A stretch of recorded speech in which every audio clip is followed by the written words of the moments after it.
जय Hind. Hello friends, कैसे हो आप सब लोग। तो आज के सेशन में हम बात करेंगे सीटेट के जो ईवीएस का पोर्शन है। कौन सा?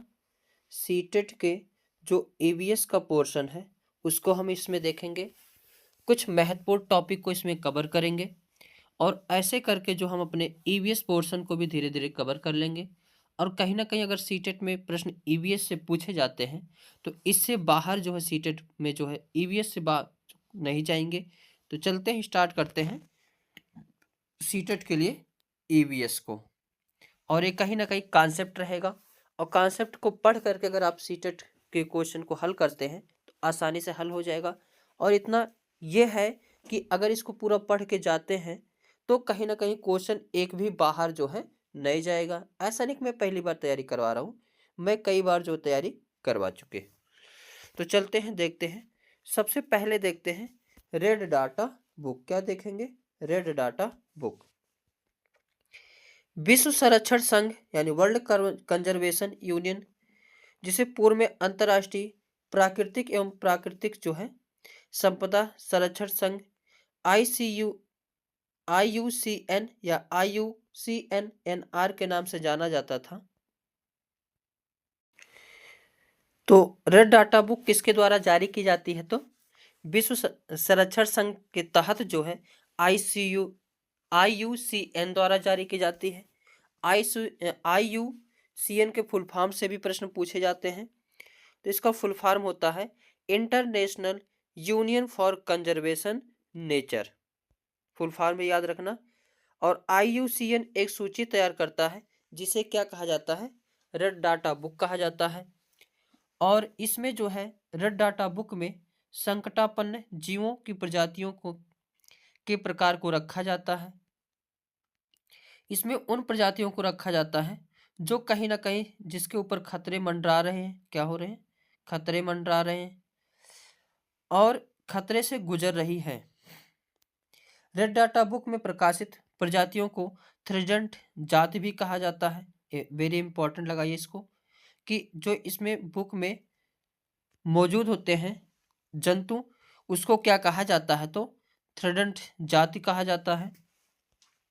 यानी IUCN एक पुस्तक है जिसमें संकटापन्न जीवों को रखा जाता है और जो जीव इसमें रखे जा सकते जाए होते हैं उसे थ्रेटेंड जाति कहा कहते हैं। IUCN के 3 वर्ग होते हैं, एक संकटापन्न, एक सुभेद्य एवं दुर्लभ। और दुर्लभ की सूची में जो गया यानी एकदम वह जो है अब एकदम खत्म होने के कगार पर है। कभी दिख गया तो दिख गया, नहीं तो नहीं। संकटापन्न मतलब वे जीव जिसके ऊपर संकट जो है आने वाले हैं। ऐसे ही सुभेद्य होते हैं, थ्रेटेंड जातियों के अंतर्गत रखे जाते हैं। अब देखते हैं एनिमल यानी जानवर के बारे में। 1 नंबर यहाँ से भी पूछे जाते हैं और सबसे ज़्यादा प्रश्न तो पहले लाइन से पूछा गया है कि जानवरों की खाल पर जो डिजाइन होते हैं वह उनके बालों के रंग के कारण होते हैं। जैसे जेब्रा में सफ़ेद और काली पट्टी पाई जाती है, ऐसे हर जानवरों में जो है अलग अलग पट्टी पाई जाती है। प्रश्न कई बार पूछा गया है सीटेट में कि इन पर जो डिजाइन होते हैं वो किस कारण होता है? तो बालों के कारण होता है। अब कुछ लोग पढ़ाते होंगे चमड़ा के कारण होता है, जबकि सही इसका क्या होगा? बालों के कारण। आगे, दिन में जागने वाले जानवर आमतौर पर कुछ रंग ही देख सब पाते हैं। तो दिन में जो जंतु जागते हैं वो कैसा कितना रंग देखते हैं? तो कुछ ही रंग देखते हैं, ज़्यादा रंग को देख नहीं पाते हैं। जबकि रात में जागने वाले जानवर हर चीज़ को किस रंग में देखते हैं? तो सफ़ेद और काले के रूप में देखते हैं। यानी रातचर जो जानवर होते हैं हर चीज़ को कैसे देखते हैं? या तो काली दिखेगी या तो सफ़ेद। इसकी जितनी लाइन है सब वेरी वेरी इंपॉर्टेंट है, इस चीज़ को ध्यान रखना।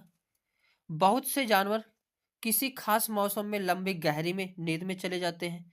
जैसे छिपकली हो गए, सांप हो गए, मेढक हो गए, ये सब जो है क्या हो जाते हैं? नींद में चले जाते हैं। ठंडी में एक भी छिपकली नहीं दिखती है। आगे, कुछ जानवर तूफान या भूकंप आने के कुछ समय पहले अजीब हरकतें करने लगते हैं। जंगलों में रहने वाले लोग समझ जाते हैं कि कुछ बुरा होने वाला है। जानवर जो होते हैं विपत यानी आपदा आने से पहले जो है वह जान जाते हैं कि कुछ ना कुछ जो है होने वाला है। आगे, जानवरों में भी देखने, सुनने और महसूस करने की शक्ति होती है। यानी देखना, सुनना, महसूस करने का शक्ति केवल मनुष्यों में नहीं बल्कि जानवरों में भी होती है। वैज्ञानिकों का मानना है कि कई जानवर अपनी पूरी भाषा है, यानी वैज्ञानिक यह बताते हैं कि जो जानवर हैं उनकी अपनी एक भाषा होती है। जैसे गाय की अपनी भाषा है, बंदर की अपनी भाषा है, कौवे की अपनी भाषा है। यानी हर जानवर की अपनी अपनी क्या होती है, भाषा होती है। और ये जो है अपनी भाषा को जैसे एक बार में ही आवाज को बोलते हैं। जैसे अगर हमने कहा चलो बाजार चलते हैं, वो लोग सिंपल एक लाइन में बोलेंगे घुर्र, मतलब उड़ने वाले जो है जानवर आ रहे हैं, विपत्ति आ रही है, या तैरने वाली, मतलब जिस हिसाब से तो सारी बातें एक ही सेंटेंस में बोलते हैं। आगे नेक्स्ट, जिन जानवरों के बाहरी कान व शरीर पर बाल होते हैं वे प्रायः बच्चे देते हैं, यानी स्तनधारी होते हैं। जैसे मनुष्य के कान बाहर हैं, शरीर पर बाल हैं, तो कैसे है, स्तनधारी है। ऐसे व्हेल मछली के बाहर कान है और शरीर पर बाल हैं, तो कैसे होते हैं, स्तनधारी होते हैं, यानी वह बच्चे देते हैं। और जो बच्चे जानवर देते हैं वह दूध जो है पिलाते हैं। आगे, जिन जानवरों के बाहरी कान व शरीर पर बाल नहीं होते वे अंडे देते हैं। ये पहचान जानते रहना। जैसे कोई भी पक्षी का कान बाहर होता है, नहीं होता है, तो वह क्या देगा, अंडे देगा। सांप के क्या कान बाहर होते हैं, नहीं होते हैं, तो क्या देते हैं, अंडे देते हैं। यानी इससे पहचान लगा सकते हैं कि जिसका कान नहीं देख पा रहे हो वह अंडे दे देंगे, और जिनके कान देख पा रहे हो वो क्या देगा, बच्चे।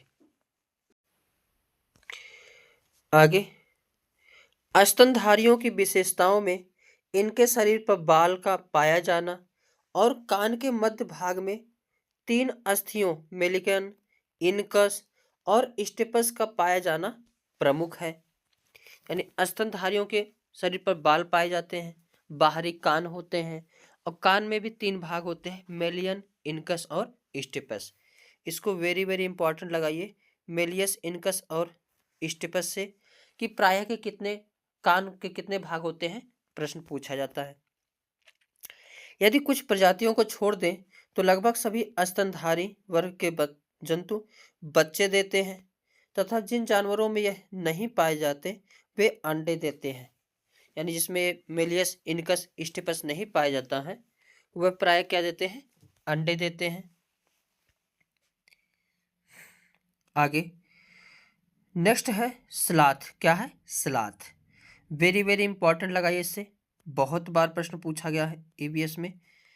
स्लॉथ, स्लॉथ दिखने में भालू की तरह दिखते हैं, और जितनी यहाँ पे लाइन लिखी है खाली उतना ही लाइन आप सभी को पढ़ना है, इतने से काम चल जाएगा। पर ये भालू से अलग होते हैं। स्लॉथ दिखते कैसे हैं, भालू की तरह। क्या ये भालू होते हैं, नहीं। एक दिन के में करीब 17 घंटे पेड़ों पर उल्टे लटक कर आराम से सोते हैं। यानी ये कितने घंटे सोते हैं, तो 17 घंटे। यही प्रश्न पूछा जाता है, कौन सा ऐसा जानवर है जो 17 घंटे सोता है, तो स्लॉथ हो जाएगा। कौन सा ऐसा जानवर है जो उल्टे लटक कर सोता है, तो स्लॉथ हो जाएगा। आगे, यह जो है 40 वर्ष के, यानी इनकी उम्र कितनी होती है, 40 वर्ष होती है, और पूरे 40 वर्ष में यह जो है सिर्फ 8 पेड़ों पर ही क्या करते हैं, घूमते हैं। आगे देखेंगे, ये सप्ताह में एक बार ही शौच के लिए पेड़ से नीचे उतरते हैं। जिस पेड़ में रहते हैं उसी के पत्ते खाकर अपना पेट जो है भरते हैं। आगे दूसरे हैं बाघ। क्या है, बाघ। बाघ अंधेरे में हमसे 6 गुना बेहतर देख सकता है। तो बाघ के बारे में क्या प्रश्न पूछे जाते हैं, यह कितने गुना देख सकता है, तो 6 गुना देख सकता है अंधेरे में। बाघ की मूछें हवा में हुए कंपन को भाप लेती है। तो प्रश्न पूछा जाता है, ऐसा कौन सा जानवर है जो भाप में हुए कंपन के द्वारा पहचान लेता है कौन सा जानवर है। जिससे उसे शिकार की सही स्थिति का पता चल जाता है और इससे वे अंधेरे में भी रास्ता क्या कर लेता है, ढूंढ लेता है। बाघ अपने इलाके में मूत्र करके गंध छोड़ता है और दूसरा बाघ इस गंध को तुरंत पहचान लेता है जैसे कुत्ते करते हैं। बाघ मौके के अनुसार अपनी आवाज बदलता रहता है। बाघ का गुर्राना 3 किलोमीटर दूर तक सुना जा सकता है। जितने लाइन है वेरी इंपॉर्टेंट है, ये चीज जानते रहना। बाघ के दोनों कान बाहर की आवाज इकट्ठा करने के लिए जो है अलग अलग दिशाओं में बहुत ज्यादा घूम जाते हैं, यानी दोनों कान को जो है अलग अलग आवाज पहचानने के लिए घुमा सकता है। बाघ से हवा, पत्तों के हिलने और शिकार की झाड़ियों में हिलने से हुई आवाज के बीच अंतर को तुरंत भाप लेता है, यानी पहचान लेता है इस शिकारियों की आने की जो है सरसराहट है या पत्तों की सरसराहट है। आगे देखेंगे हाथी के बारे में। हाथी मेरे साथी। हाथी हाथी को पानी और कीचड़ में खेलना बहुत पसंद है। तो ऐसा कौन सा जानवर है, प्रश्न पूछा जाता है कि जिसको जो है पानी और या कीचड़ में खेलना पसंद है, तो हाथी को। इससे जो है इनको क्या मिलती है, ठंडक मिलती है। हाथी के कान पंखे जैसे होते हैं। प्रश्न पूछा जाता है इनका हाथी के कान जो है पंखे जैसे क्यों होते हैं, ताकि ये गर्मी लगने पर अपने कान को हिलाकर जो है हवा करता है, इसलिए कान बड़े होते हैं। 3 महीने का जो हाथी होगा वह कितने किलोग्राम का होगा, तो 200 किलोग्राम वजन का होता है। और एक बड़ा हाथी एक दिन में 100 किलोग्राम से ज्यादा पत्ते और झाड़ियां खा लेता है। ये प्रश्न पूछा गया है कि कीचड़ में कौन रहता है, तो हाथी। 3 महीने का बच्चा कितने किलोग्राम का होता है, तो 200 किलोग्राम का। और एक बड़ा हाथी एक दिन में कितना भोजन खाता है, तो 100 किलोग्राम। ये सब चीजें आप सभी को जानते रहना। क्वेश्चन जो है यहाँ से प्रश्न हर लाइन से पूछे जाते हैं। हाथी बहुत कम आराम करता है। एक दिन में केवल 2 से 4 घंटे ही क्या करता है, सोता है, बाकी खड़े ही रहता है। आगे, हाथी परेशानी आने पर एक दूसरे की मदद करते हैं, यानी हाथी में किसी एक हाथी को परेशानी आ गई तो सभी हाथी मिलकर उसकी क्या करते हैं, मदद करते हैं। और इस झुंड में 10 से 12 हथनी और बाकी बच्चे होते हैं, यानी एक झुंड में क्या क्या होते हैं, 10 से 12 हाथी, हथनी और बाकी बच्चे। झुंड की सबसे बुजुर्ग हथनी ही पूरे झुंड की नेता होती है। और इस झुंड में 10 से 12 हथनी और बाकी बच्चे होते हैं। ये चीज जानते रहना, ये भी लाइन पूछी जाती है। 14 से 15 साल तक हाथी इस झुंड में रहता है, फिर झुंड छोड़कर चला जाता है। ये भी प्रश्न पूछा गया है कि कितने जो है साल तक हाथी झुंड में रहते हैं, तो 14 से 15 साल। उसके बाद क्या होते हैं, हाथी जो है ग्रुप को छोड़ देते हैं। अगले जानवर को देखोगे, लंगूर। लंगूर से भी प्रश्न पूछे जाते हैं। जंगल में ऊंचे पेड़ों पर बैठा लंगूर अपने पास आती मुसीबत को देखकर एक खास आवाज निकालकर अपने साथियों को संदेश देता है और उन्हें क्या कर देता है, चौकन्ना कर देता है। आगे, मगरमच्छ। मगरमच्छ के छोटे छेद जैसे कान होते हैं, लेकिन आसानी से जो दिखाई नहीं देते हैं।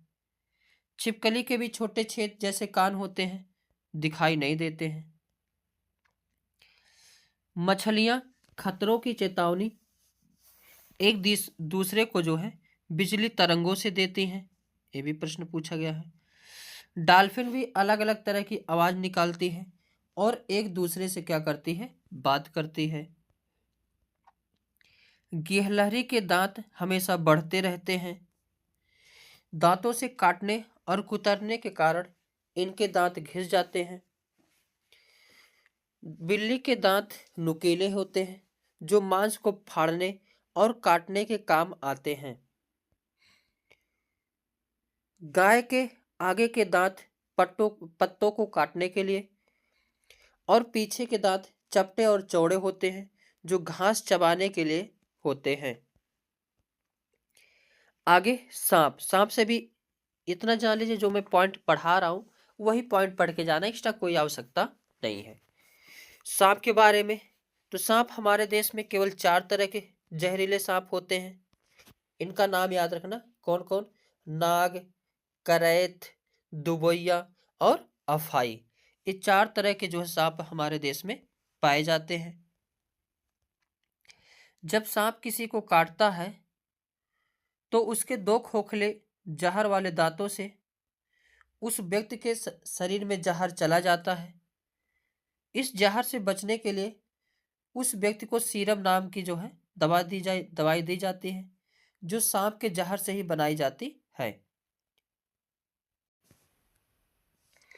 सांप के दांत नुकीले होते हैं, लेकिन वह अपने शिकार को चबाकर नहीं खाता, बल्कि पूरा निगल जाता है। यानी सांप जो है किसी भी जीव को क्या करता है?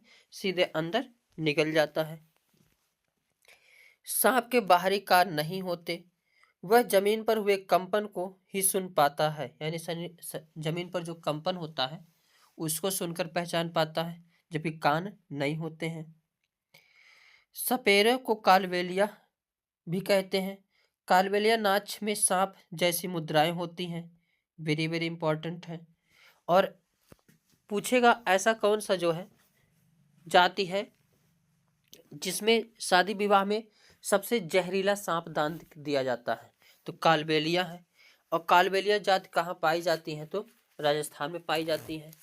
और ये सब जो है सांपों को नचाने का कार्य करती हैं। आगे देखेंगे कुत्ता। क्या? कुत्ता। कुत्तों की गलियों में अपनी जगह बटी हुई होती है, और एक कुत्ता दूसरे कुत्ते के मलमूत्र की गंध से जो है जान लेता है कि इसके इलाके में बाहर का कुत्ता आया था। अब कुत्ता जो है जहां भी रहता है वहां मूत्र से पहचान लेता है अपना एरिया या किसी दूसरे का एरिया है। और कभी कभी देखेंगे कि कोई गाड़ी आ जाती है तो कुत्ता भौंकने लगता है। कुत्ता इसलिए भौंकता है कि मेरे एरिया में कोई और कुत्ता कैसे आ गया, इसलिए। आगे केचुए के बारे में देखेंगे। केचुए जमीन में छेद बनाकर मिट्टी को मुलायम कर देते हैं। जमीन को इन छेदों से हवा और पानी मिल जाती है। केचुए मृत पत्तियों और पौधों को खाते हैं, और इनके मल से जमीन उपजाऊ बनती है। इन्हें किसान का मित्र भी कहा जाता है। केचुओं को जो है किसानों का मित्र माना जाता है। आगे चींटियां। चींटियां मिलजुल कर रहती हैं, और चींटियों का काम बटा रहता है। रानी चींटी अंडे देती है। सिपाही चींटियां बिल का ध्यान रखती हैं। काम करने वाली चींटियां भोजन ढूंढकर बिल तक लाती हैं। यानी सबका जो काम क्या होता है? बटा होता है। चींटियां चलते समय जमीन पर कुछ गंध छोड़ती हैं, जिसे सूंघकर आगे पीछे आने वाली चींटियां को रास्ता मिल जाता है, जिससे हम लोग क्या जानते हैं जो है कि एक चींटियां ताती जो है शादी करने जा रही है, क्योंकि एक दूसरे से को सूंघते हुए चलती हैं। आगे दीमक और ततैये भी इस समूह में रहते हैं, तो ये एक सामाजिक प्राणी है, ये भी ध्यान रखना है। आगे मच्छर। मच्छर से भी प्रश्न पूछे जाते हैं। मच्छर हमारे शरीर की गंध, खासकर पैरों की तलवे की, और हमारे शरीर की गर्मी से हमें ढूंढ लेते हैं। यानी यह कैसे ढूंढते हैं? पैर के तलवे से ढूंढ लेते हैं, हमारे शरीर की गंध से ढूंढ लेते हैं। वही ना, मैं तेरी खुशबू से पहचान लूंगा, तो मच्छर भी कहता है मैं तेरी खुशबू से पहचान लूंगा। ज्यादातर कहाँ से की खुशबू से पहचानता है? पैर के तलवे की। आगे मच्छर पानी में अंडे देते हैं, ये भी बातें पूछा गया है। और डेंगू, मलेरिया, चिकनगुनिया, ये बीमारी मच्छरों के द्वारा फैलती है। रुके हुए पानी में या इकट्ठा हुए पानी में मलेरिया के मच्छर पैदा होते हैं। इसलिए मच्छरों के प्रजनन को रोकने के लिए पानी में तेल डालना उचित रहता है।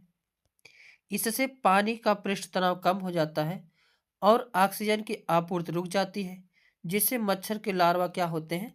मर जाते हैं।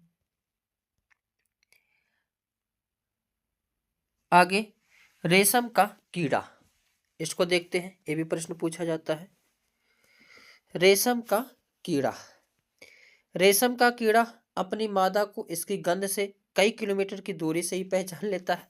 ये जो सनी देओल का गाना है, मैं तेरी खुशबू से पहचान लूंगा, तो यही गाना है इसके ऊपर। कि प्रश्न पूछा जाता है सीटेट में कि ऐसा कौन सा जीव है जो कई किलोमीटर दूर से ही अपनी जो है मादा को, यानी अपनी मादा की गंध से पहचान लेता है कि मेरी वहां पे है। तो कौन है? ये रेशम का कीड़ा।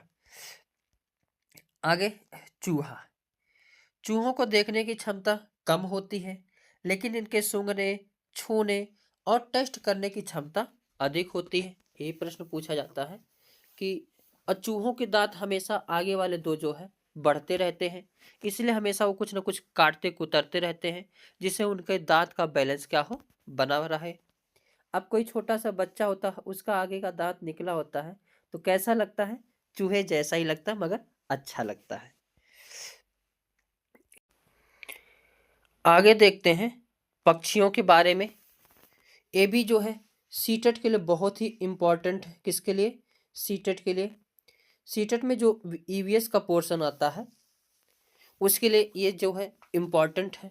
पक्षी से भी एक नंबर पूछे जाते हैं, और उन सभी पक्षियों को इसमें हम कवर करेंगे जहां से अभी तक सीटेट में प्रश्न पूछे गए हैं और सीटेट में पूछे जाने की आशंका है। तो देखते हैं पक्षी के बारे में। पक्षी केवल अंडे देने के लिए घोंसला बनाती हैं। एक नंबर ये पूछा जाता है कि पक्षी घोंसला क्यों बनाती हैं? तो केवल अंडे देने के लिए। जब अंडों से बच्चे निकल जाते हैं तो वह घोंसला छोड़कर उड़ जाते हैं।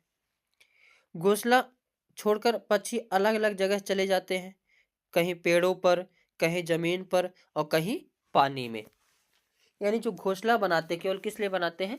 अंडे देने के लिए। आगे, अधिकतर पक्षियों की आंखें उनके सिर के दोनों तरफ होती हैं। यानी जो सिर होता है उसके दोनों तरफ क्या होती हैं? आंख होती हैं। पक्षी, इसके जितने भी लाइन लिखे हैं, हर एक लाइन वेरी इंपॉर्टेंट है, इस चीज को ध्यान देना। पक्षी एक ही समय में दो अलग अलग चीजों को एक साथ देख लेती हैं, यानी उन पर नजर डाल लेती हैं। जब अलग अलग चीजों पर केंद्रित करते हैं तो उनका देखने का दायरा जो है बढ़ता है, और जब ये बिल्कुल सामने देखते हैं तो इनकी दोनों आंखें एक ही चीज पर टिकी होती हैं। ज्यादातर पक्षियों की आंखों की पुतली घूम नहीं सकती, वह अपनी गर्दन घुमाकर ही आसपास देखते हैं। पक्षियों के पंख उन्हें उड़ने में मदद करते हैं और उन्हें गर्माहट भी देते हैं। उनके नए पंख आते रहते हैं और पुराने जो हैं झड़ते रहते हैं। कुछ पक्षी अलग अलग खतरों के लिए अलग अलग आवाजें निकालते हैं, जैसे उड़कर आने वाले दुश्मन के लिए एक तरह की आवाज, जमीन पर चलकर आने वाले के लिए दूसरी तरह की आवाज। तो यानी पूरा एक ही सेंटेंस होता है, बता देते हैं कि पक्षी जो है खतरा उड़कर आ रहा है या खतरा जो है जमीन से आ रहा है। आगे, पक्षियों के कान दिखते नहीं हैं, लेकिन इनके सिर के दोनों तरफ छोटे छोटे छेद होते हैं जो पंखों से ढके रहते हैं। पक्षी इन्हीं की मदद से जो है सुनता है, ये चीज ध्यान रखना। आगे देखेंगे, अब एक पक्षी देखेंगे बसंत गौरी। अब सभी चिड़ियों के बारे में धीरे धीरे देखेंगे, एक एक चिड़ियों के बारे में। पहले क्या? बसंत गौरी। जितने मैं इसमें चिड़ियों के बारे में बताऊंगा केवल उतना ही देखना है, ज्यादा देखने की आवश्यकता नहीं है, ट्रस्ट मी। पहला क्या देखेंगे? बसंत गौरी। बसंत गौरी यह गर्मियों में टुक टुक करती रहती है, पेड़ के तनों में गहरा छेद बनाकर उसमें अंडे रखती है। अब इसको कौन नहीं देखा होगा? जो कोई पेड़ कई काफी दिन तक सूखा हो, उसमें टुक टुक करती रहती है, घोंसला बनाती है, उसमें होल कर देती है और उसी में क्या करती है? अंडे रखती है। आगे, शक्कर खोरा पक्षी। कौन सा? शक्कर खोरा। शक्कर खोरा किसी छोटे पेड़ या झाड़ी की डाली पर अपना लटकता हुआ घोंसला बनाती है। तो ये जान लेना, जितनी लाइनें लिखी गई है यही लाइन से ही प्रश्न जो है पूछे जाएंगे। और इसका घोषणा जो है ये कई बार पूछा गया है कि बाल, मकड़ी के जाले, पतली टहनियाँ, बारीक घास, सूखे पत्ते, रुई, पेड़ की छाल के टुकड़े और कपड़ों के चीथड़ों से बना होता है। तो प्रश्न पूछा जाता है कि बारीक घास, सूखे पत्ते, रुई, पेड़ की छाल, इन सब से मिलकर किसका घोंसला बना होता है? तो बसंत जो है शक्कर खोरा के। आगे नेक्स्ट,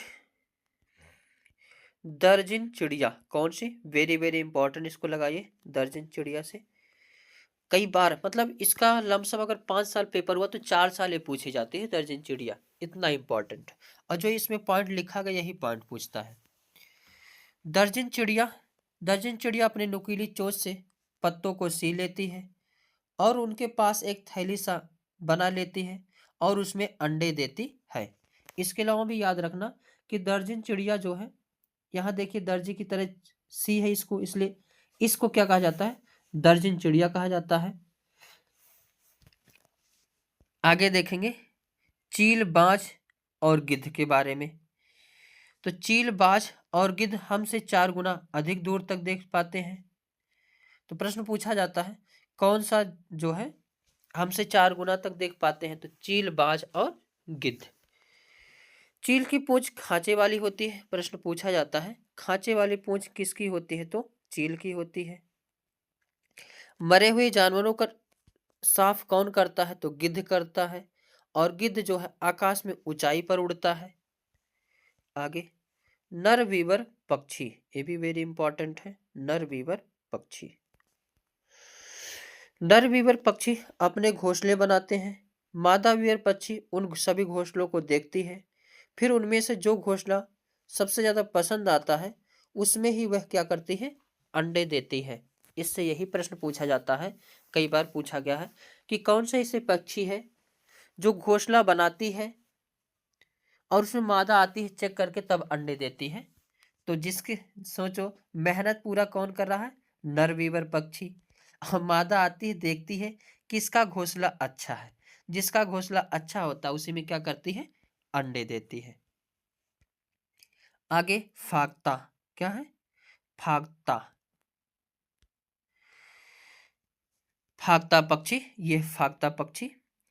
फाख्ता कैक्टस कांटों के बीच या मेहंदी की मेड़ में अपना घोंसला बनाती है। यही प्रश्न पूछा जाता है, कई बार पूछा गया कि मेहंदी में जो है कौन सा पक्षी घोंसला बनाती है? तो फाख्ता बनाती है।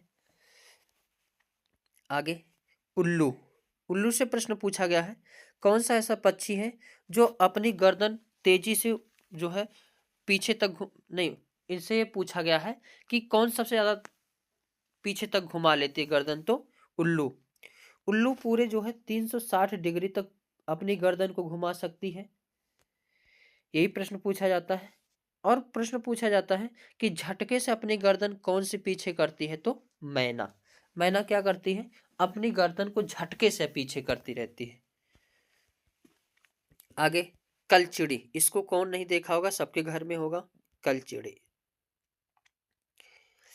कलचिड़िया पत्थरों के बीच अपना घोंसला बनाती है। इनके घोंसले में पौधों की नाजुक टहनी, जड़ें, ऊन, बाल, रुई सब बिछा रहता है और यह छोटे छोटे कीड़े खाती है। इनकी चोंच अंदर से लाल होती है। तो यही प्रश्न पूछा गया है कौन सी चिड़ी के घोंसलों में पत्थरों के बीच बनाती है? तो कलचिड़ी।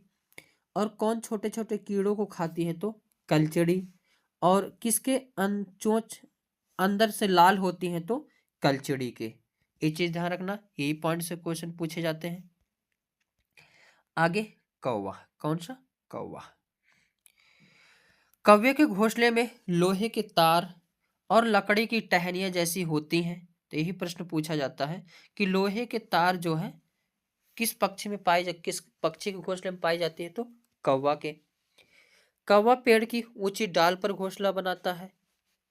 कोयल अपना घोंसला नहीं बनाती, वह कौवे के घोंसले में अंडे देती है। ये प्रश्न पूछा जाता है ऐसी कौन सी पक्षी है जो घोंसला नहीं बनाती है? तो कोयल।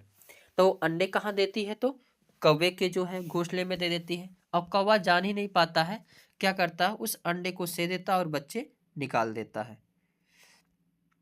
आगे, कोयल अपना घोंसला नहीं बनाती, वह कौवे के घोंसले में अंडे देती है। कौवा अपने अंडों के साथ साथ कोयल के अंडों को भी सेता है।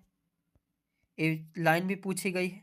आगे देखते हैं गौरैया, सबसे प्यारी कबूतर। गौरैया क्या है?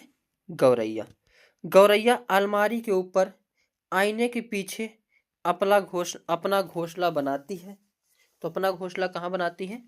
आईने के पीछे, अलमारी के ऊपर। ये चीज ध्यान रखना, पूछता है आईने के पीछे। सबसे ज्यादा प्रश्न ये पूछा गया है कि आईने के पीछे कौन सी पक्षी घोंसला बनाती है? तो गौरैया।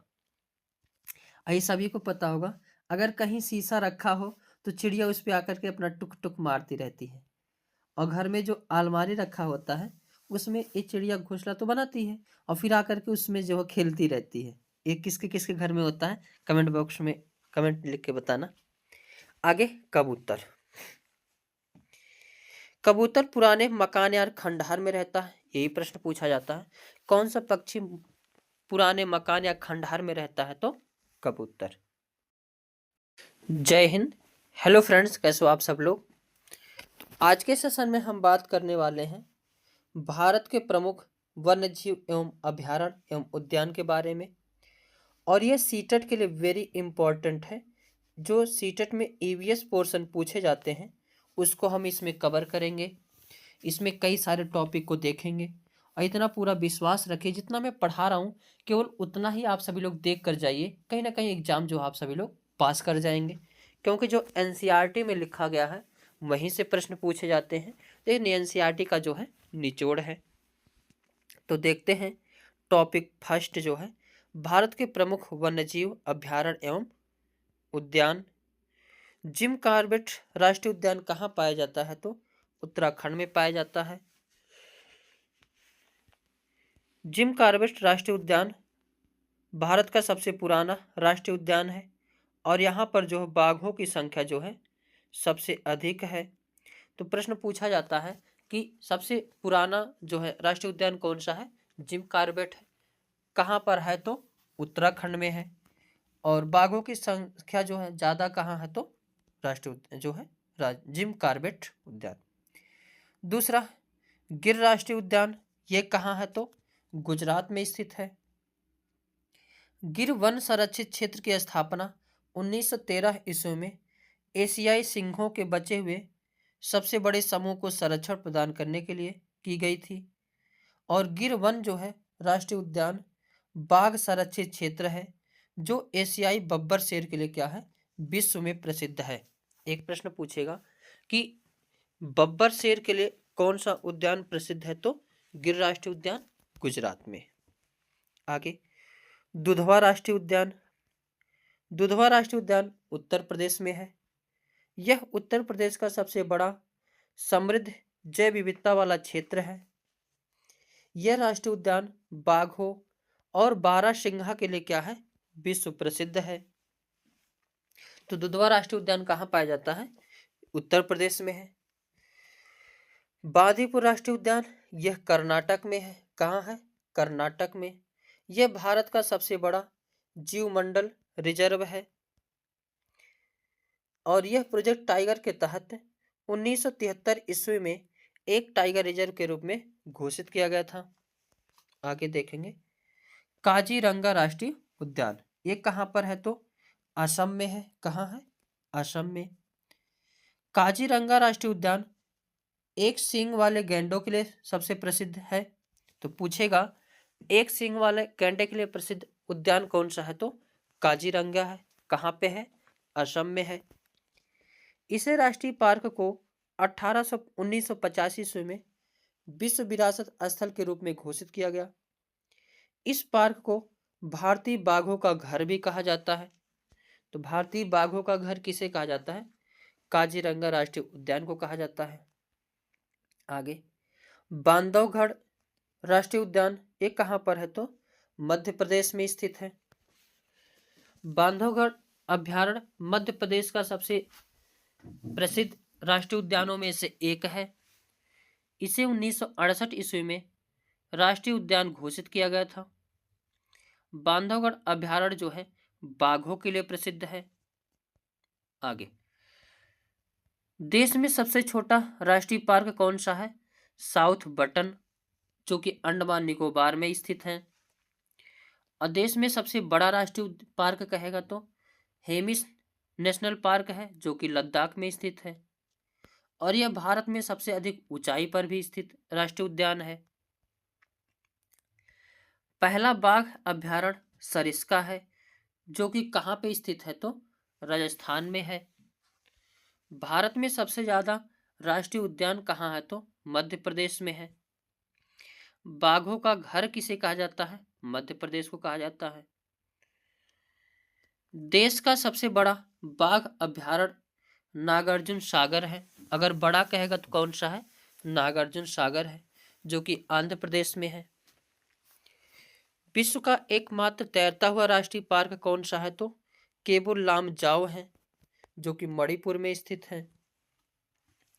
भारत में सबसे ज्यादा वन्य जीव अभयारण्य अंडमान निकोबार में स्थित है। आगे एक पौधे के बारे में वेरी वेरी इंपॉर्टेंट लगाइए, निपेंथिस पौधा। ये जरूर पेपर में आता है। तो निपेंथिस नामक पौधा इंडोनेशिया, ऑस्ट्रेलिया और भारत के मेघालय में पाया जाता है। ये नाम याद रखना। कहाँ कहाँ? 3 जगह, इंडोनेशिया, ऑस्ट्रेलिया और मेघालय में। यह पौधा कीड़े मकोड़े और छोटे जीवों को का शिकार करता है। तो ये शिकार किसका करता है? कीड़े मकोड़े और छोटे जीवों का। इसमें से मस्त मस्त जो है आवाज आती है, मस्त मस्त सुगंध आती है, जिससे कीड़े इसमें जो है अंदर चले जाते हैं और ऊपर से ढक्कन जो है बंद हो जाता है और कीड़ा उसमें क्या हो जाता है? समा जाता है। आगे, यह पौधा लंबे घड़े जैसा दिखता है, जिसके ऊपर पत्ती का जो है ढक्कन लगा होता है और इसमें से खुशबू निकलती है, जिसकी वजह से कीड़े मकोड़े उसके अंदर क्या हो जाते हैं? फंस जाते हैं। निपेंथिस पौधों को घटपर्णी पौधा भी कहा जाता है। तो अगर निपेंथिस ना वर्ड मिलके घटपर्णी मिले फिर भी जो कंफ्यूजन नहीं होना है। तो घटपर्णी पौधा कौन से होते हैं? जो कीड़े मकोड़ों के खाते हैं। ये 3 जगह पाए जाते हैं। कहाँ कहाँ? इंडोनेशिया, ऑस्ट्रेलिया और भारत। इसमें से अच्छी आवाज भी आती है, मस्त धुन आती है और मस्त सुगंध आता है, जिसको कीड़े मकोड़े जो है सुनकर सूंघकर अंदर आ जाते हैं। और इसमें यह पौधा क्या करता है? कैप बंद करके खा जाता है। प्रश्न पूछेगा क्यों खाता है तो नाइट्रोजन के कारण खाता है, क्योंकि यह नाइट्रोजन ना वायु से ले पाता है ना ही पृथ्वी से। आगे, बरगद वेरी वेरी इंपॉर्टेंट ये भी है। बरगद बरगद के पेड़ की लटकन उसकी जड़ें होती हैं और यह टहनियों से निकलती हैं और बढ़ते बढ़ते जमीन के अंदर चले जाती हैं। तो ये प्रश्न पूछा जाता है कि किसमें बहुत सारे जड़ जो है बाहर पाए जाते हैं तो बरगद में। और बहुत दिन तक भी ये पौधा क्या करता है? जीवित रहता है। ये जड़ें मजबूत खंभों की तरह सहारा देती हैं। वेरी वेरी इंपॉर्टेंट ये भी पॉइंट है। आगे, रेगिस्तानी ओक मोस्ट इंपॉर्टेंट ये भी है। रेगिस्तानी ओक यानी रेगिस्तान वाले वृक्ष, एक वृक्ष होता है जिसको रेगिस्तानी ओक कहा जाता है, जो मरुस्थल में उगता है। भारत नहीं, ऑस्ट्रेलिया में रेगिस्तानी ओक पाया जाता है, जिसकी ऊंचाई 11 से 12 फीट होती है। तो इसकी ऊंचाई से भी प्रश्न पूछा जाता है, कितनी होती है? 11 से 12 फीट होती है। और इसकी पत्तियां बहुत कम होती है। पत्तियां बहुत कम क्यों होती हैं? क्योंकि मरुस्थल में गर्मी ज़्यादा पड़ती है, पानी का वाष्पोत्सर्जन ज़्यादा ना हो, इसलिए इसमें पत्तियां क्या होती हैं? कम पाई जाती हैं। इसके जड़ें जमीन के अंदर 250 से 300 फीट तक जाती हैं। ये वेरी वेरी इंपॉर्टेंट है। प्रश्न पूछा जाता है कौन सा ऐसा वृक्ष है जिसकी जड़ें 250 से 300 फीट तक नीचे जाती हैं तो रेगिस्तानी ओक का। आगे, और ये जड़ें नीचे जाती रहती हैं जब तक कि पानी तक ना पहुंच जाए। यह पानी पेड़ के तने में जमा होता रहता है।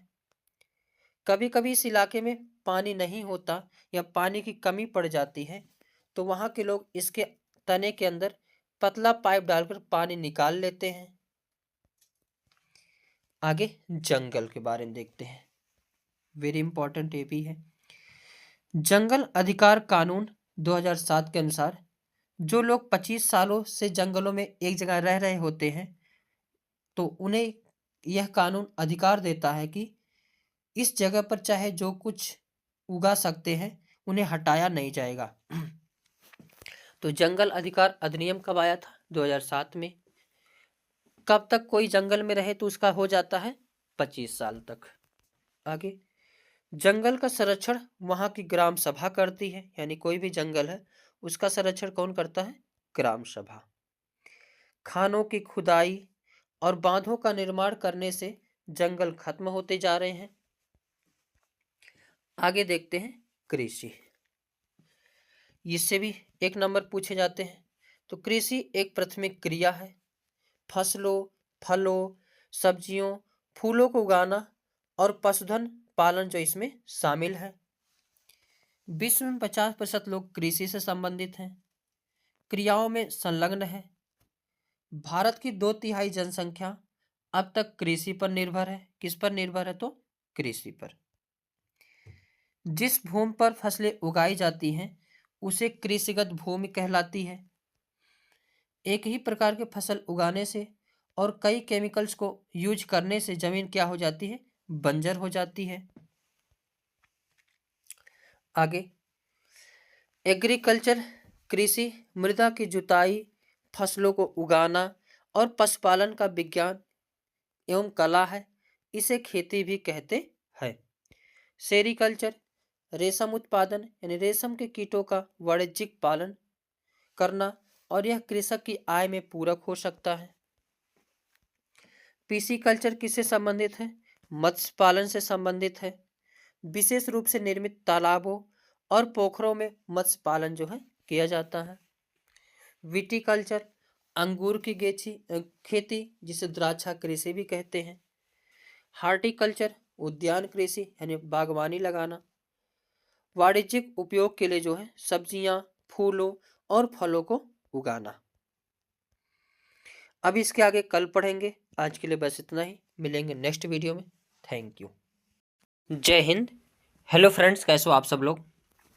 तो आज के सेशन में हम कुछ टॉपिक को इसमें देखेंगे। ईवीएस के किसके? ईवीएस के कुछ टॉपिक को इसमें देखेंगे। सबसे पहला टॉपिक है बीज का। और इससे पहले 2-3 वीडियो जो हम बना के अपलोड कर चुके हैं, उसको आप सभी लोग देख लीजिएगा, क्योंकि जो ईवीएस की सीरीज चल रही है इसमें कहीं ना कहीं जो है हर टॉपिक को इसमें कवर किया जाएगा। और इसकी जो एक एक लाइन है वेरी इंपॉर्टेंट है, और यही लाइन जो है डायरेक्ट एग्जाम में छपने वाली है। तो चलते हैं, देखते हैं अपने इसमें जो है इससे पहले 3 वीडियो अपलोड कर चुके हैं, उन तीनों वीडियो को देखने के बाद फिर इसको देखिएगा, ताकि एक सीरीज आप सभी को पता चल जाएगा कि जो है हम किस प्रकार से पढ़ रहे हैं, क्या क्या पढ़ रहे हैं। इसके पहले हमने यहाँ तक पढ़ा दिया था, हार्टिकल्चर तक, विटीकल्चर तक। उसके आगे यानी आज चौथा सेशन है, तो इसमें देखते हैं बीज, और भी कई सारे टॉपिक को इसमें देखेंगे। तो धीरे धीरे देखते हुए आगे बढ़ेंगे। और इतना जान लीजिए कि जितने इसमें लाइन लिखे गए हैं सभी लाइन वेरी इंपॉर्टेंट है। आज देखेंगे बीज के बारे में। बीजों को प्राचीन समय में सूखी लौकी में रखकर उस पर मिट्टी का लेप कर देते थे, और नीम की पत्तियां इन्हें कीड़ों से बचाती हैं। ये एनसीईआरटी है, क्योंकि सीटेट में जो भी क्वेश्चन बनते हैं ये एनसीईआरटी से बनते हैं, और यह सभी जितने भी डाटा लिखे गए हैं ये एनसीईआरटी की ही डाटा है। तो इसके हर एक लाइन को वेरी इंपॉर्टेंट करना। तो ये बातें क्या लिखी गई है कि प्राचीन समय में सूखी लौकी में जो है बीज को रखा जाता था और नीम की पत्ती रख दिया जाता था, जिससे बीजों को जो है जानवर यानी कीट पतंग जो है ना खाते थे। पौधे स्वयं भी अपने बीजों को दूर फेंक देते हैं और कपड़ों में चिपक कर तथा पानी के जरिए भी एक जगह से दूसरी जगह पहुंच जाते हैं। एक कटीला वाला पौधा जानते होंगे, जिसके बीज कटीला जैसे होते हैं, कपड़ों में चिपक जाते हैं, उसी की बात करता है। और क्या बातें हैं एनसीईआरटी में दिया हुआ? सोयाबीन की फलियां पककर फट जाती हैं और उसमें से बीज बाहर निकल जाते हैं। काली मिर्च, सौंफ, गेहूं आदि बीज होते हैं, यानी बीज के बारे में भी बताया गया है। नाशपाती, भिंडी, करेला, खीरा, टमाटर, चीकू आदि में बीज होते हैं। मिट्टी में गोबर मिलाने से मिट्टी में कीड़ा नहीं लगता है। कपड़े में बंधा हुआ बीज पानी में भिगोए गए बीज की तुलना में जल्दी से अंकुरित हो जाता है, क्योंकि कपड़े में बीज सांस लेने में क्या होते हैं? सक्षम होते हैं। यदि बीज को कपड़े में बांध दिया जाए और उनमें से आधे अंकुरित हो जाएं और आधे नहीं हो, तो इसका कारण होता है बीज क्षतिग्रस्त थे, बीज बीच में से टूट गए थे, या बीज में कीड़े लग चुके थे, इसीलिए जो है बीज वह जो है अंकुरित नहीं हुआ। ऐसे ही डायरेक्ट प्रश्न पूछे जाते हैं, इसकी हर एक लाइन इंपॉर्टेंट है, ये चीज याद रखना। आगे देखते हैं सब्जियां के बारे में क्या लिखा गया एनसीईआरटी में। अधिकतर सब्जियां जो है पौधों के फूल होते हैं और कुछ सब्जियां पौधे के फल भी होती हैं। लोहा, गुड़, आंवला और हरे पत्तेदार सब्जियों में मिलता है। वेरी वेरी इंपॉर्टेंट लगाइए, ये लोहा वाला कई बार पूछा गया है कि किस में मिलते हैं, तो गुड़, आंवला और हरे पत्तेदार सब्जियों में मिलता है।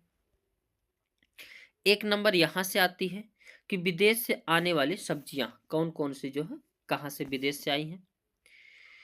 जैसे हरी मिर्च हो गया, टमाटर, आलू, ये कहाँ से आया है? साउथ अमेरिका से आया है।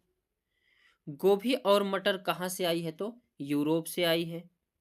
कॉफी, बीन्स और भिंडी कहाँ से आई है? तो अफ्रीका से आई है। सोयाबीन कहाँ से आया है? तो चीन से आई है। आगे एक प्रश्न यहां से भी पूछे जाते हैं, पौधे का वह भाग जिसे हम खाते हैं, यानी मूली हो गया, गाजर हो गया, चुकंदर हो गया, इन सब के हम लोग क्या खाते हैं? जड़ खाते हैं। आलू, प्याज और अदरक के क्या खाते हैं? तना खाते हैं। धनिया, पत्ता गोभी, अरबी, पालक, कढ़ी पत्ता, इसके हम क्या खाते हैं? पत्ती खाते हैं। चना, बाजरा, सरसों, गेहूं और धान के क्या खाए जाते हैं? बीज खाए जाते हैं। सहजन, केला, कचनार, इन सब के फूल खाए जाते हैं। मटर के जो है फली खाई जाती है।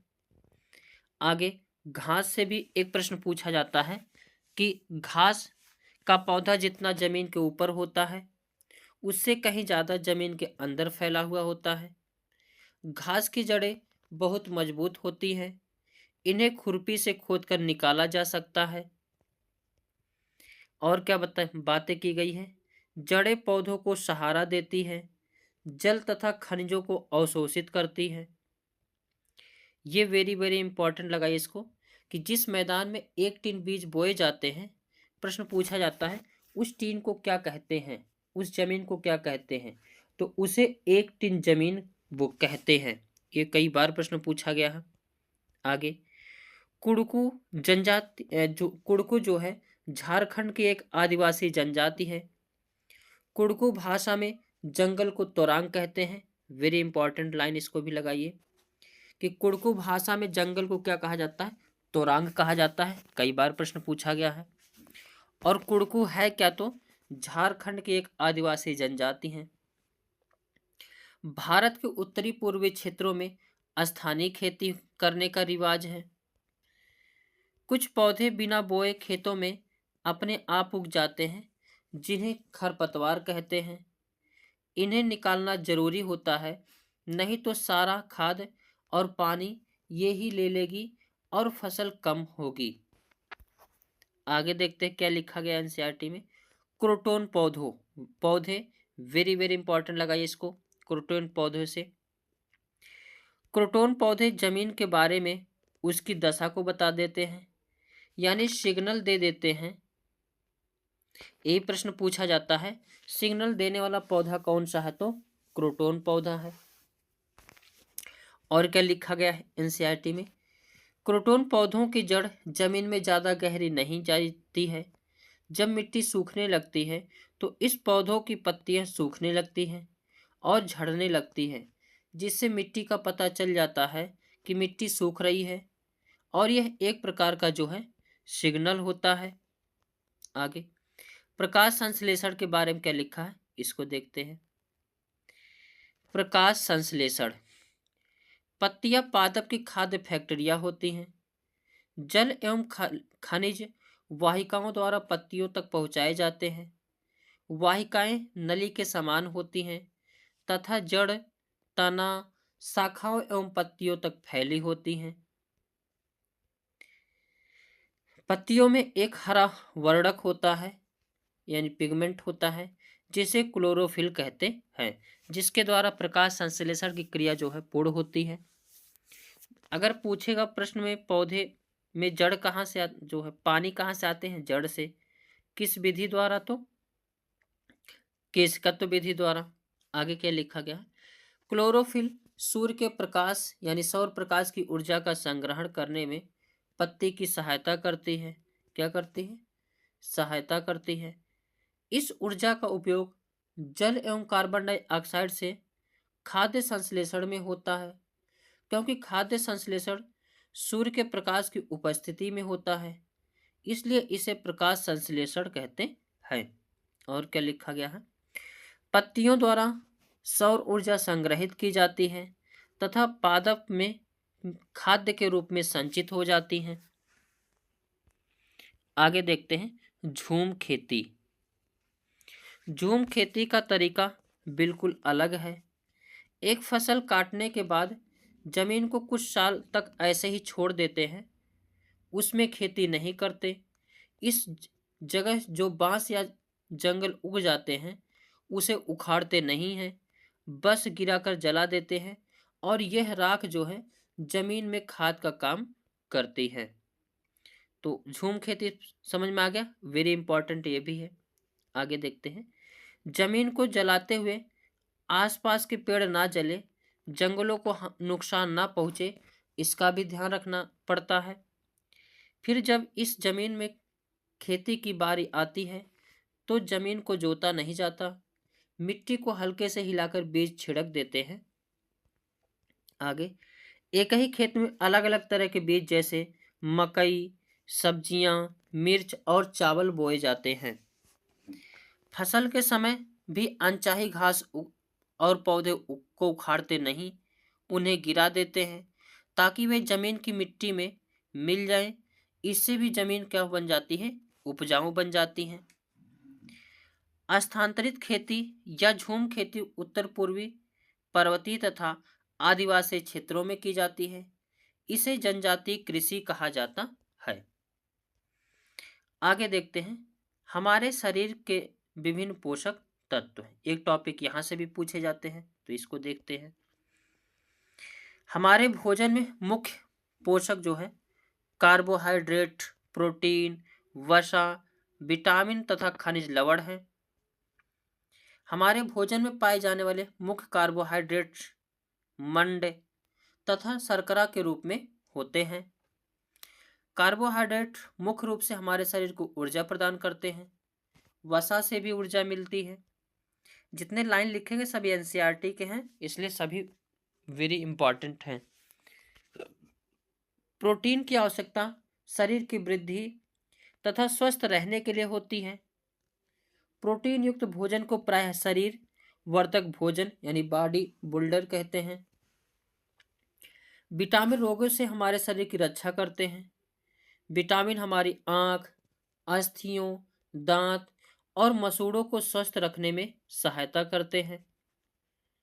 विटामिन कई प्रकार के होते हैं जिन्हें अलग अलग नामों से जाना जाता है। इनमें से कुछ vitamin A, vitamin B, vitamin C, vitamin D, vitamin E तथा विटामिन के नाम से जाना जाता है। विटामिनों के एक समूह को बी कॉम्प्लेक्स कहते हैं। आगे हमारे शरीर को सभी प्रकार के विटामिनों की अल्प मात्रा में आवश्यकता होती है। विटामिन ए हमारी त्वचा तथा आंखों को स्वस्थ रखता है। विटामिन सी बहुत से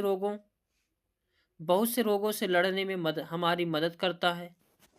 विटामिन डी हमारी अस्थियों, दांतों के लिए कैल्शियम का उपयोग करने में हमारे शरीर की सहायता करता है।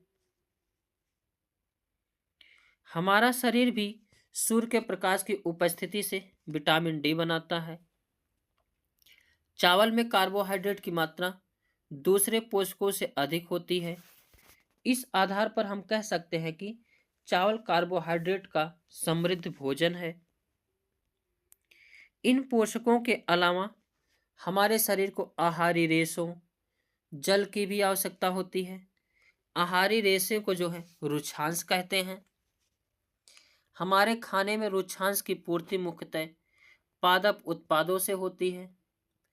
रुक्षांश के मुख्य स्रोत साबुत खाद्यान्न, दाल, आलू, ताजे फल और सब्जियां हैं। आगे क्या लिखा गया है? छिलका उतार कर यदि सब्जियों और फलों को धोया जाता है तो उनके कुछ विटामिन नष्ट हो जाते हैं। इसलिए कभी भी जो है सब्जी को काट कर नहीं धुला जाता है, बल्कि धुल कर काटा जाता है। सब्जियों और फलों की त्वचा में कई महत्वपूर्ण विटामिन तथा खनिज लवण होते हैं। चावल और दालों को बार बार धोने से उनमें उपस्थित विटामिन और कुछ खनिज लवण अलग हो जाते हैं। भूख लगने का पता जो है मस्तिष्क के हाइपोथैलेमस से पता चलता है। जीभ पर 4 तरह की 9000 ग्रंथियां होती हैं। चबाकर खाने से लार से टाइलिन निकलकर स्टार्च को माल्टोज यानी शुगर में बदल देता है, जिससे भोजन जो है मीठा लगने लगता है। पकाने के तरीके वेरी वेरी इंपॉर्टेंट। भूनकर, उबालकर, तलकर, उसके बाद सेक कर। ये ऐसे ही याद रखना है। पहले क्या करना? भूनकर, उबालकर, तलकर और सेक कर। ये क्रम पूछता है, तो इस क्रम को याद रखना। आगे क्या दिया है एनसीईआरटी में? अचार रखने के लिए कांच के जार को और बोतल को अच्छे से सुखाया जाता है ताकि नमी ना रह जाए, नहीं तो अचार खराब हो जाएगा। आगे जब दस्त लगते हैं या उल्टियाँ होती हैं तो हमारे शरीर से बहुत सारा पानी बाहर निकल जाता है। यह शरीर के लिए हानिकारक हो सकता है। इसलिए जरूरी है कि शरीर में पानी की कमी जो है पूरी की जाए। आगे क्या दिया है? जब तक उल्टियाँ दस्त हों तब तक थोड़ी थोड़ी देर में पानी पीते रहना चाहिए। पानी में शक्कर और नमक भी मिला लेना चाहिए। बहुत छोटे बच्चों को माँ का दूध पिलाते रहना बहुत ज़रूरी है। बीमारी रोकने के लिए दवाइयाँ जो घरेलू भी हो सकती है लेनी चाहिए। आगे दिया है मच्छर के बारे में, मलेरिया के बारे में। मलेरिया, रोनाल्डो रेस ने सबसे पहले बताया कि मलेरिया मच्छरों के कारण होता है और यह कहाँ के निवासी थे? तो भारतीय मूल के थे। मलेरिया बुखार में कपकपी और ठंड लगती है। मलेरिया मादा मच्छर यानी एनाफिलीज से फैलता है। मलेरिया को दूर करने की दवाई सिनकोना पेड़ की छाल से बनाई जाती है। ये दोनों लाइन वेरी इंपॉर्टेंट हैं। आगे एक पूछा जाता है एनीमिया से। किससे? एनीमिया से पूछा जाता है। एनीमिया क्या है? एनीमिया के बारे में क्या एनसीईआरटी में दिया गया है? एनीमिया हीमोग्लोबिन या आयरन की कमी से कारण होता है। यह शारीरिक और मानसिक रूप से प्रभावित करता है। इससे बच्चे ठीक से पढ़ते नहीं हैं, उनका एनर्जी लेवल लो हो जाता है, पढ़ाई में ध्यान नहीं रहता है। आगे वेरी वेरी इंपॉर्टेंट उद्हुयु, ये भी प्रश्न इंपॉर्टेंट पूछा जाता है। उद्हुयु क्या है? तो सर्दियों में खेत में ही ताजी सब्जियों को मसाले के साथ एक मटके में भरते हैं और उसको सीलबंद कर देते हैं। कोयले के अंगारों में मटकों को उल्टा रखकर सब्जी को पकाया जाता है। इस पकी सब्जी को उधोयु कहते हैं। गुजराती में उधोयु का मतलब होता है उल्टा। इसका अर्थ भी पूछता है प्रश्न में। उधोयु का मतलब क्या होता है? उल्टा। और यह कब बनाया जाता है? तो सर्दियों में खेत में जो है मटकी पलट कर बनाई जाती है। कितना प्यारा सा टेस्टी लग रहा सब्जी बना हुआ है। आगे, उधोयु के साथ मिट्टी के चूल्हे में पकी बाजरे की रोटियां को खाया जाता है और साथ में मक्खन, दही और छाछ भी ली जाती है। आगे नेक्स्ट प्रश्न, नेक्स्ट पॉइंट, लिंग who fan, very very important ये भी प्रश्न है। लिंग हु फेन, लिंग हु फेन सांप के मांस से बनाया जाने वाला पकवान है जिसे हांगकांग में खाया जाता है। अब इसका एक मैं सेशन ले आऊंगा, उसमें प्रश्न को कराऊंगा। तो क्या है? लिंग हु फेन किससे बनता है? सांप के मांस से बनाया जाता है और यह कहाँ खाया जाता है? हांगकांग में। आगे, खाने की चीजें को जल्दी खराब होने से बचाने के लिए एक नंबर यहां से भी पूछे जाते हैं। जैसे दूध को खराब ना हो उसके बचाने के लिए क्या करते हैं? उबालते हैं। प्रश्न पूछा जाता है कि चावल अगर जो है पका हुआ चावल उसको कैसे सुरक्षित रखेंगे, ये सब प्रश्न पूछा जाता है। तो दूध को कैसे बचाते हो? उबाल करके। हरा धनिया को कैसे बचाते हैं? गीले कपड़े में लपेट कर रखते हैं। पके हुए चावल को एक कटोरे में डालकर पानी पानी के बर्तन में रखते हैं जिससे चावल क्या होता है? सुरक्षित पड़ा रहता है। प्याज और लहसुन के जो है खुले में रखते हैं, नमी से दूर बचाकर रखते हैं। आगे, मधुमक्खी पालन, एक निम्प यही तो कह रहा हूं, एक एक टॉपिक वेरी वेरी इंपॉर्टेंट, इस चीज को ध्यान रखना। मधुमक्खी पालन, बिहार के मुजफ्फरपुर का बोचाहा गांव, इस इलाके में लीची के पेड़ बहुत अधिक पाए जाते हैं। लीची के फूल मधुमक्खियों को बहुत लुभाते हैं, इसलिए इस क्षेत्र के लोग मधुमक्खी पालकर शहद बनाने का काम करते हैं। अक्टूबर से दिसंबर मधुमक्खी के अंडे देने का समय होता है और यही मधुमक्खी पालन शुरू करने का भी सही समय होता है। मधुमक्खी पालन को एपीकल्चर कहते हैं। लीची के फूल फरवरी में खिलते हैं। मधुमक्खी के हर छत्ते में एक रानी होती है जो अंडे देती है। छत्ते में कुछ नर मक्खी भी होता है। छत्ते में बहुत सारे काम करने वाली मक्खियां भी होती हैं। दिन भर काम करती हैं, शहद के लिए फूलों का रस ढूंढती हैं और जब किसी मक्खी को रस मिल जाता है तो वह एक तरह का नाच करती हैं। उससे दूसरी मक्खियों को भी जो है पता चल जाता है कि रस कहाँ पर है। आगे क्या लिखा गया है एनसीईआरटी में? मधुमक्खी रस से शहद बनाती है। छत्ता बनाने का काम भी इन्हीं का होता है और बच्चों को पालने का भी काम जो है इन्हीं का होता है। मधुमक्खी पालन में बक्से का प्रयोग किया जाता है। इस बक्से में चीनी का मीठा घोल डाला जाता है। नर मक्खी छत्ते के लिए कुछ खास काम नहीं करते हैं। मधुमक्खी के डंक में जो है फार्मिक अम्ल होता है। आगे देखते हैं इग्लू, वेरी वेरी इंपॉर्टेंट, इसको भी है। इग्लू, बर्फ के घर टुंड्रा प्रदेश में पाए जाते हैं और यहाँ पर जो है एस्किमो प्रजाति पाई जाती है और इनके घरों को क्या कहा जाता है? इग्लू। अब इग्लू के घरों में कैसे अंदर जाया जाता है? तो लेट कर जाया जाता है और यह बर्फ का घर होता है टुंड्रा प्रदेश में। यहाँ ठंडी बहुत पड़ती है। आगे, चांगथांग, वेरी इंपॉर्टेंट ये भी। चांगथांग, चांगथांग पश्चिमी और उत्तरी तिब्बत में एक ऊंचा पठार है और यह 5000 मीटर ऊंचाई पर स्थित है जो कुछ हद तक भारत के लद्दाख क्षेत्र के दक्षिण पूर्व में भी फैला हुआ है। इसके हर एक लाइन से क्वेश्चन पूछे जाते हैं, इस चीज ध्यान देना। यहाँ चांगपा नाम की प्रजाति है जिसकी आबादी कुल 5000 लोग हैं, ये आबादी भी पूछा जाता है और कितनी ऊंचाई पर रहते हैं, तो 5000 मीटर की ऊंचाई पर रहते हैं। चांगपा लोग अपने टेंट को रैबो कहते हैं, ये भी पूछा जाता है कि रैबो किसको कहा जाता है, तो चांगपा लोग के टेंट को कहा जाता है। और यहाँ सर्दियों में जो है 70 किलोमीटर पर हावर की चाल से हवा चलती है। चांगपा की भाषा में चांगथांग का मतलब है ऐसी जगह से है जहां कम लोग रहते हैं। और लद्दाख एक ऐसा स्थान है जहां एक भी पेट्रोल पंप नहीं है।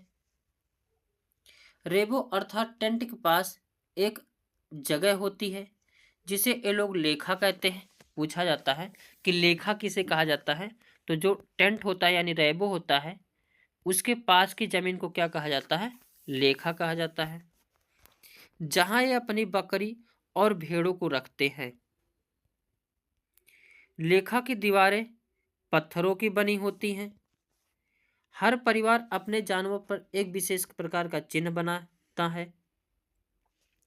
औरतें और छोटी बच्चियां जानवरों को गिनकर चराने ले जाती हैं और फिर लौटकर उन्हें दोबारा गिनती हैं। यह लोग अपनी बकरियों को ऊंचाई और ठंडी जगह पर चराने ले जाते हैं, जिससे बकरियों के बाल घने और मुलायम होते हैं। आगे पश्मीना शाल से भी क्वेश्चन पूछे जाते हैं। विश्व प्रसिद्ध जो है पश्मीना शाल। पश्मीना शाल चांगपा लोगों द्वारा पाली गई बकरियों के बालों से बनती है। ये पूछा जाता है कि जो है पश्मीना शाल कैसे बनती है, तो बकरियों के बालों से बनती है। जिन बकरियों से बाल मुलायम पश्मीना ऊन बनती है वह लगभग 5000 की ऊंचाई पर जो है रहते हैं। ठंड में टेम्परेचर जो है 0 डिग्री सेल्सियस से 40 डिग्री सेल्सियस तक चला जाता है।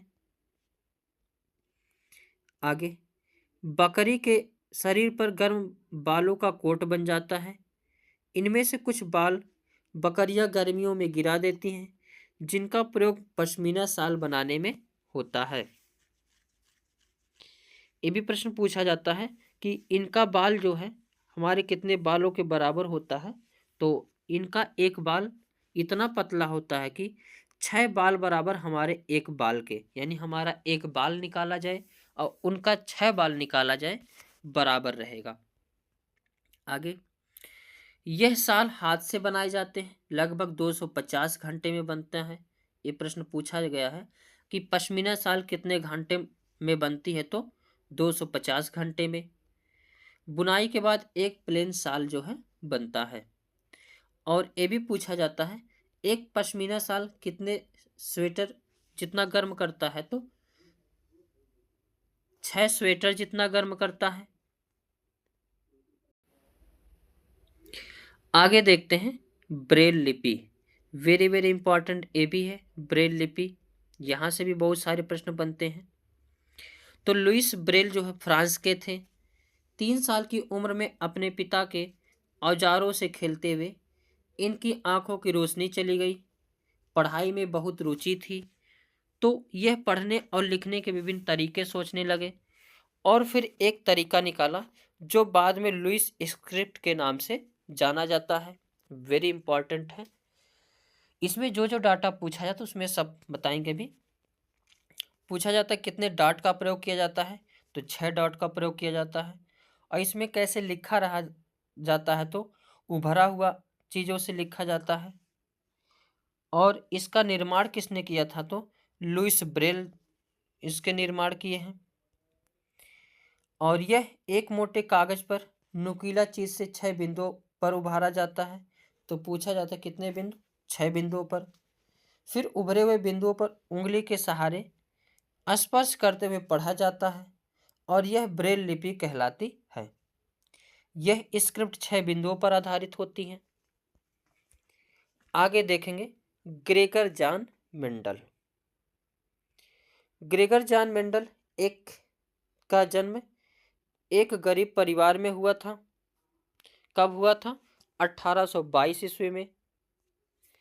इन्होंने 7 साल तक मठ के बगीचों में 28,000 पौधों से पर बारीकी से कई प्रयोग किए और ढेरों आंकड़े इकट्ठे किए। मटर के कुछ गुण होते हैं जो जोड़ियों में आते हैं, जैसे बीज या तो मुलायम होगा या खुरदुरा, और इनसे निकली अगली पीढ़ी के बीजों में भी बीज या तो मुलायम हो गए या फिर जो है खुरदुरे। बीज का रास्ता कुछ नहीं होता है। आगे, most important, very very important, Al Biruni. कौन? अल बरूनी। 1000 से भी ज़्यादा साल पहले एक यात्री भारत आए। इनका नाम अल बरूनी था। अल बरूनी जिस देश से आए थे उसका नाम उज्बेकिस्तान है। एक कई बार सीटेट में पूछा जा चुका है कि अल बरूनी कहाँ से आया था, तो उज्बेकिस्तान से आया था। अल बरूनी ने बहुत ही बारीकी से चीज़ों और जगहों को देखा, फिर उनके बारे में लिखा। खास तौर से वे जो उन्हें अपने देश से अलग लगी उनके बारे में लिखे। अल बरूनी उस समय के तालाबों के बारे में लिखते हैं कि यहाँ के लोग तालाब बनाने में तो माहिर हैं। अगर हमारे देश के लोग इन्हें देखेंगे तो हैरान ही रह जाएंगे। बहुत बड़े बड़े भारी पत्थरों को लोहे के कुंडों और सीढ़ियों से जोड़कर जो है तालाब के चारों तरफ चबूतरे बनाए जाते हैं। इन चबूतरों के बीच में ऊपर से नीचे जाती हुई सीढ़ी लंबी की लंबी कतारें होती हैं। लोगों के उतरने चढ़ने के रास्ते अलग अलग होते हैं। यहाँ कभी भीड़ लगने से परेशानी नहीं होती। आज का इतिहास पढ़ने वाले लोगों को अल बरूनी की किताबों से उस जमाने के बारे में बहुत कुछ पता चलता है। आगे देखते हैं।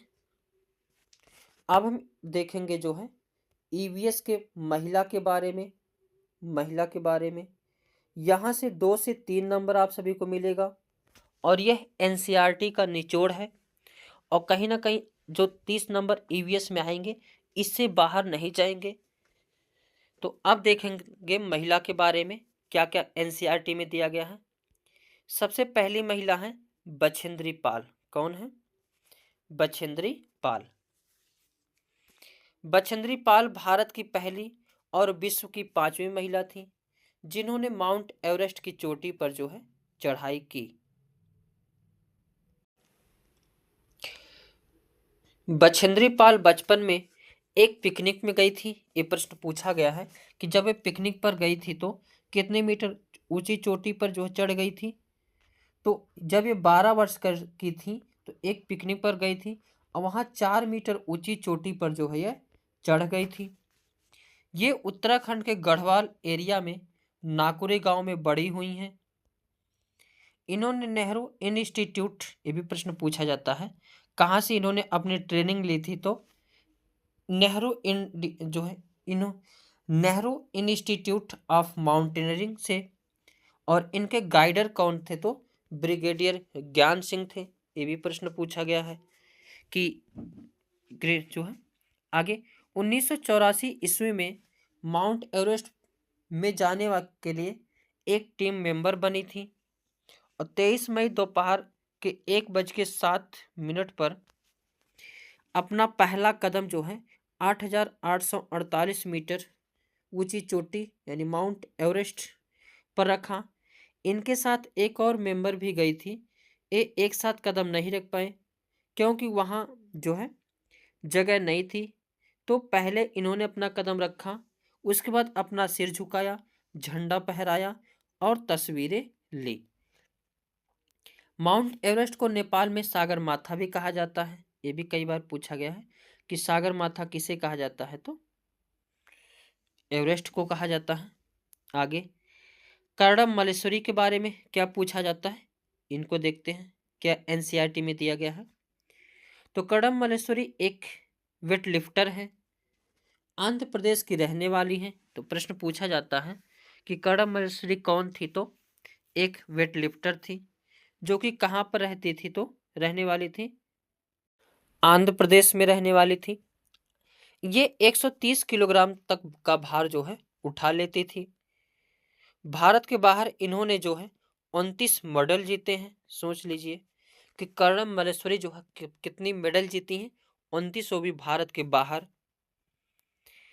आगे चमकता सितारा, ये ऐसा हो ही नहीं सकता है कि सीटेट के पेपर में ईवीएस में ये ना पूछे जाएं। चमकता सितारा, तो सूर्यमणि एक चमकता सितारा यानी गर्ल स्टार है।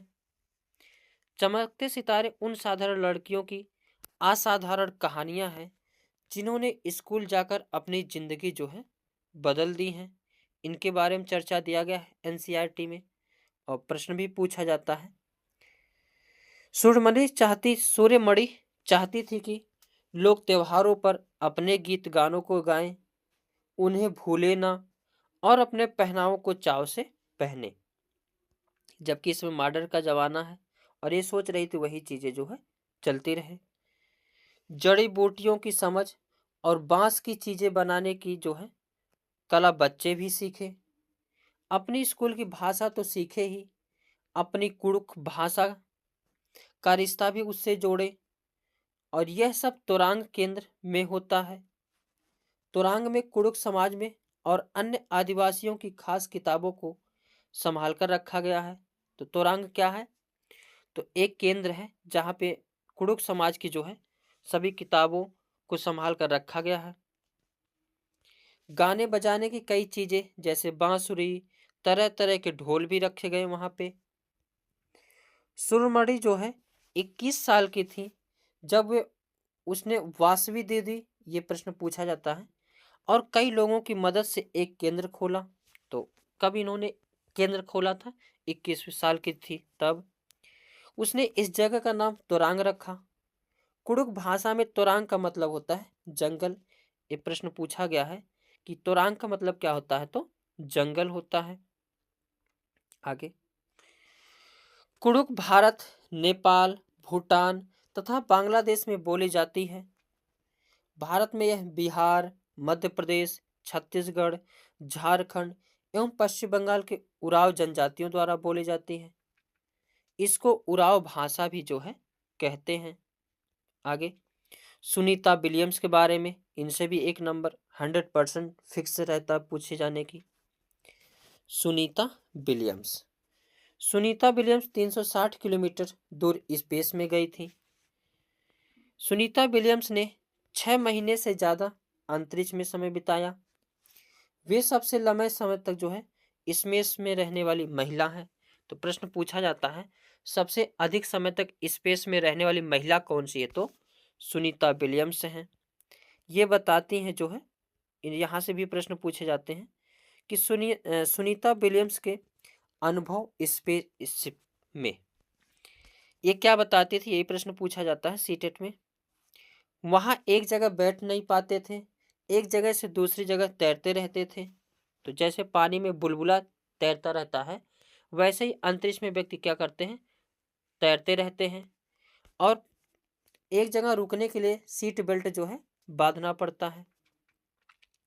पानी भी नहीं रुकता था, बुलबुले बन के फ्लोट करता था। और जब चेहरा या हाथ धोने के लिए बबल पकड़ना पड़ता था और उसे कागज गीला करना पड़ता था, यानी बुलबुले पकड़ के कागज से गीला करके तब मुंह वगैरह साफ कर किया जाता था।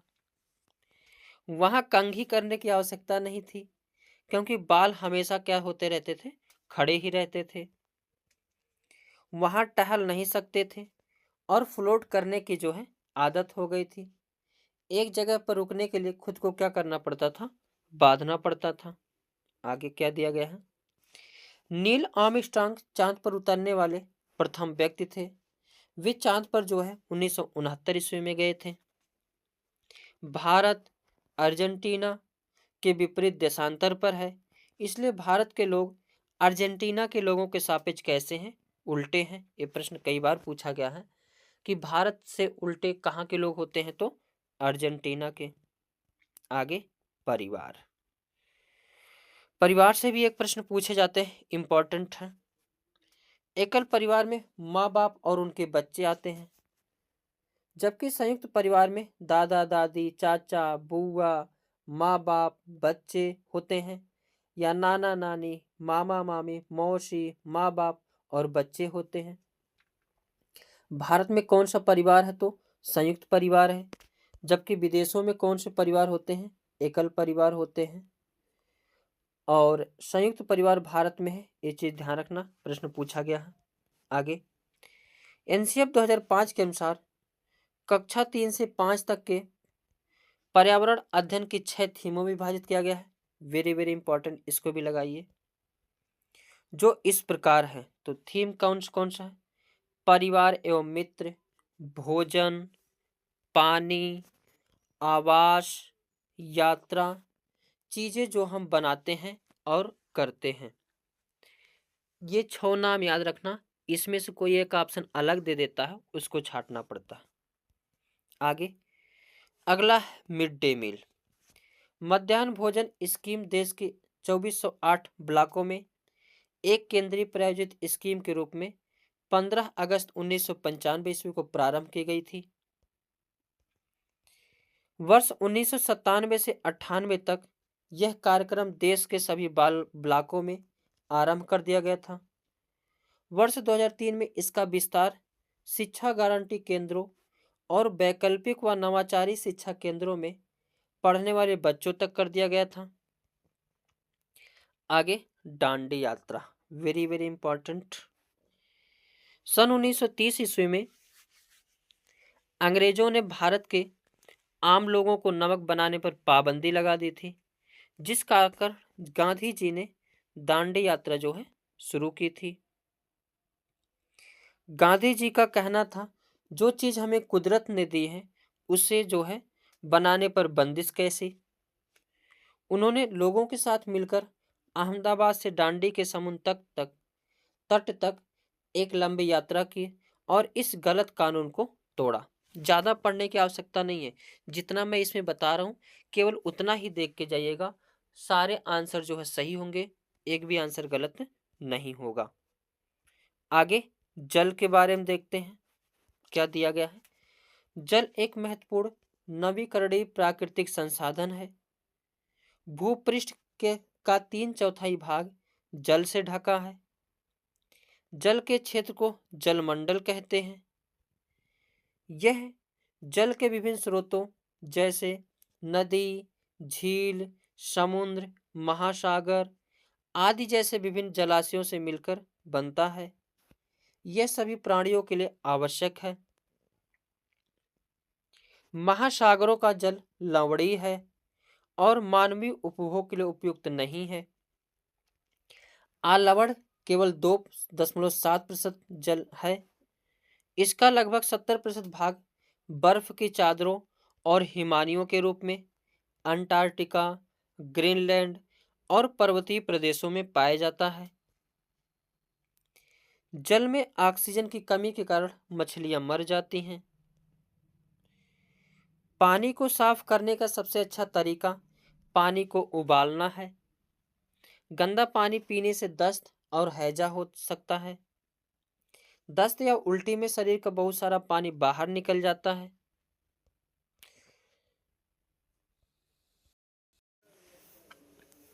जय हिंद। हेलो फ्रेंड्स, कैसे हो आप सब लोग। तो ईवीएस के पोर्शन में आप सभी का स्वागत है। इससे पहले हमने 2 मैराथन जो है अपलोड किए हैं ईवीएस के।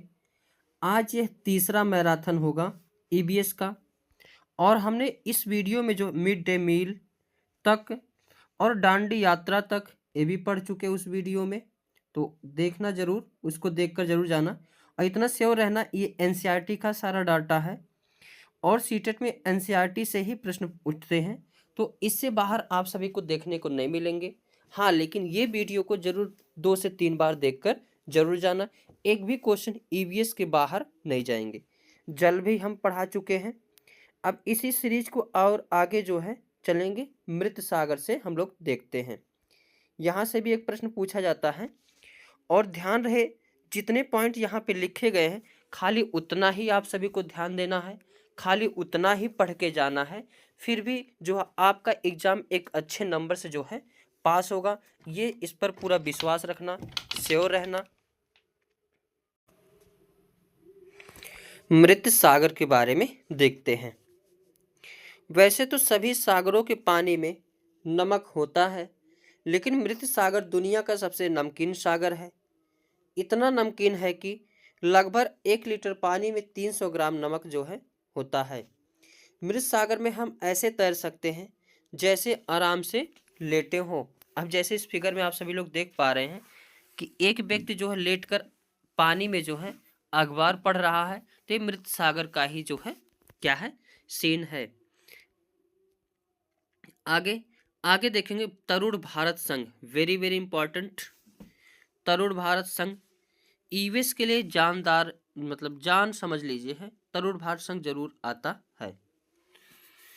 तरुण भारत संघ का भारत का एक सरकारी संगठन है। यही एक प्रश्न पूछा जाता है, एक ऐसा संगठन है तो गैर सरकारी संगठन है। गैर सरकारी संगठन वो संगठन होता है जो सरकार द्वारा नहीं चलाया जाता बल्कि किसी संघ द्वारा चलाया जाता है, जो जल व जल के अनुशासित उपयोग को लेकर लोगों को जागरूक करने का काम करता है। यह क्या करता है, तो जल को बचाने का कार्य करता है, जल ही जीवन के बारे में बताता है। आगे तरुण भारत संघ ने, ये भी लाइन पूछी गई है, पिछले 25 वर्षों में देश भर में 10,000 से ज़्यादा जोहड़ तालाब बनवाए हैं।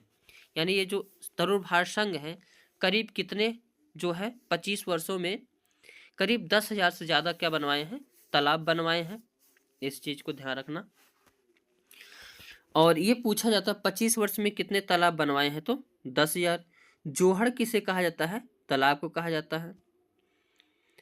आगे देखेंगे कुआं या बावड़ी। सीढ़ीदार कुएं या बावड़ी जल भंडारण तथा संरक्षण की पारंपरिक व्यवस्था के साथ जल स्रोत के रूप में भी उपयोगी होते हैं। कुएं सूखने के प्रमुख कारण, इसमें जो जो डाटा लिखा गया वही आप सभी को पढ़ना है। अब पानी को मोटर से निकाला जा रहा है जिससे पानी का जो है जमीन का पानी कम होता जा रहा है। झील कम हो रही है जहां वर्षा का पानी इकट्ठा होता था। पेड़ और पार्क के चारों ओर मिट्टी को सीमेंट से ढका जा रहा है जिससे वर्षा का पानी जमीन तक नहीं पहुंच पाता। इसी वजह से क्या हो रहा है, जो है पानी कुएं के सूखने के प्रमुख कारण ये सब हैं। आगे घड़सीसर क्या है, घड़सीसर, यहां से भी एक नंबर आते हैं। सर यानी तालाब होता है, सर मतलब क्या होता है, तालाब। इसे जैसलमेर के राजा घड़सी ने लोगों के साथ मिलकर बनवाया था। इसके दोनों तरफ पक्के घाट, सजे हुए बरामदे, कमरे कमरे, बड़े हाल आदि थे। मीलों तक फैले इस घड़सी सर में बारिश का पानी इकट्ठा होता था। तालाब इस तरह बनाया गया था कि जब वह पानी से भर जाता था तब बाकी पानी बहकर नीचे बने कुएं तालाब में चला जाता था। जब वह भी पूरा भर जाता था तो पानी तीसरे तालाब में चला जाता था। इस तरह से 9 तालाब जो है बने थे। एक प्रश्न पूछता है कितने तालाब है, तो एक साथ 9 तालाब है। जब एक तालाब भरता था तब क्या होता था, दूसरे तालाब में पानी जाता था। ऐसे करके 9 तालाब बने हुए थे। तो ऐसे करके ये था। तो पूछा जाता है कितने तालाब एक दूसरे से सट के बने थे, तो 9। एक दूसरे से आपस में जुड़े थे। पूरे साल पानी की कोई कमी परेशानी नहीं होती थी, पर आज घड़सीसर जैसे उजड़ सा गया है। 9 तालाबों के रास्ते में मकान और कॉलोनियां बन गई हैं। यहाँ इकट्ठा होने वाला पानी अब तालाब की तरफ ना जाकर बेकार बह जाता है। आगे गैस के बारे में क्या लिखा गया है एनसीईआरटी में, उसको देखते हैं। द्रव से गैस में परिवर्तन होने की प्रक्रिया वाष्पीकरण कहलाती है। वाष्पीकरण की प्रक्रिया उस समय सबसे धीमी होती है जब सतह क्षेत्र और तापमान दोनों में कमी हो। जब सतह का क्षेत्र बड़ा होता है तो तापमान कम या अधिक होने की स्थिति में भी वाष्पीकरण होता है। Carbon dioxide, nitrous oxide, chlorofluorocarbon, methane आदि ग्रीन हाउस गैसें होती हैं। ये गैसें जलवायु परिवर्तन के लिए जिम्मेदार होती हैं और इनसे विश्व में गर्मी बढ़ रही है। भारत में क्लोरोफ्लोरोकार्बन पर रोक लगा दी गई है तो अगर प्रश्न पूछेगा कि जो है वाई ग्लोबल वार्मिंग में जो है सबसे महत्वपूर्ण गैस कौन सी है, तो कार्बन डाइऑक्साइड है। ओजोन क्षरण के लिए कहेगा तो क्लोरोफ्लोरो कार्बन है। आगे पेट्रोलियम के बारे में क्या लिखा गया है एनसीईआरटी में, तो पेट्रोलियम प्राकृतिक रूप से बनता है पर इसके बनने की गति बहुत धीमी होती है। इसके बनने में लाखों करोड़ों साल लग जाते हैं। जमीन से निकलने वाला कच्चा तेल गहरे रंग का गाढ़ा तरल पदार्थ होता है जिसमें गंध होती है। इसे रिफाइन किया जाता है। रिफाइन होने के बाद इससे मिट्टी का तेल, डीजल, पेट्रोल और वायुयान में प्रयोग होने वाले ऑयल, एलपीजी, मोम, कोल तार, ग्रीस जो है इससे बनाया जाता है। आगे very important Golconda fort. Golconda fort, Golconda fort जो है हैदराबाद में स्थित है। यही प्रश्न पूछा गया है। दीवार का एक गोलाकार शेप है जिसे बेमंस या बुर्ज कहते हैं।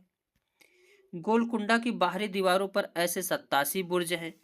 ये पूछा गया है कि गोलकुंडा कहाँ है, हैदराबाद में। कितने बुर्ज हैं, तो 87 बुर्ज हैं। कुतुब शाही ने गोलकुंडा में 1518 से 1687 ईस्वी तक शासन किया। इससे पहले 1200 ईस्वी में गोलकुंडा किला मिट्टी का बना हुआ था। ऊंची और गोल दीवारें दूर तक देखने में मदद करती थी जिससे आक्रमण का पता चल जाता था। औरंगजेब यहां आक्रमण करने आया था पर असफल रहा। ये पूछा जाता है कितने महीने तक वह किले के बाहर अपनी सेना रखा था, तो 8 महीने तक। और इस किले के चारों तरफ खाई थी जिस वजह से आक्रमण नहीं कर पाया। उस समय कांस्य यानी ब्रॉन्ज की बंदूकें थी। तो ये भी प्रश्न पूछा गया है कि उसमें बंदूकें कैसी थी, कांस्य की थी। हजारों सालों से घुमंतु वर्ग कांस्य से चीजें बनाते आ रहे हैं। कांस्य तांबे और टिन का जो है मिश्र धातु है। सुल्तान अबुल हसन संगीत और कुचिपुड़ी डांस का शौकीन था। आगे अब इसमें हम लोग देखेंगे राज्य के बारे में, और 1 नंबर जो है राज्य के बारे में फिक्स रहता है। Very very important, most important लगाइए।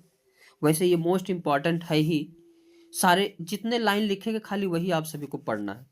तो अब देखेंगे किसके बारे में, राज्य के बारे में देखेंगे किस राज्य के बारे में क्या एनसीईआरटी में लिखा गया है। और ये जो डाटा है यही डाटा प्रश्न में भी आएंगे। आप इसको देख करके पीवाईक्यू हल कर सकते हैं।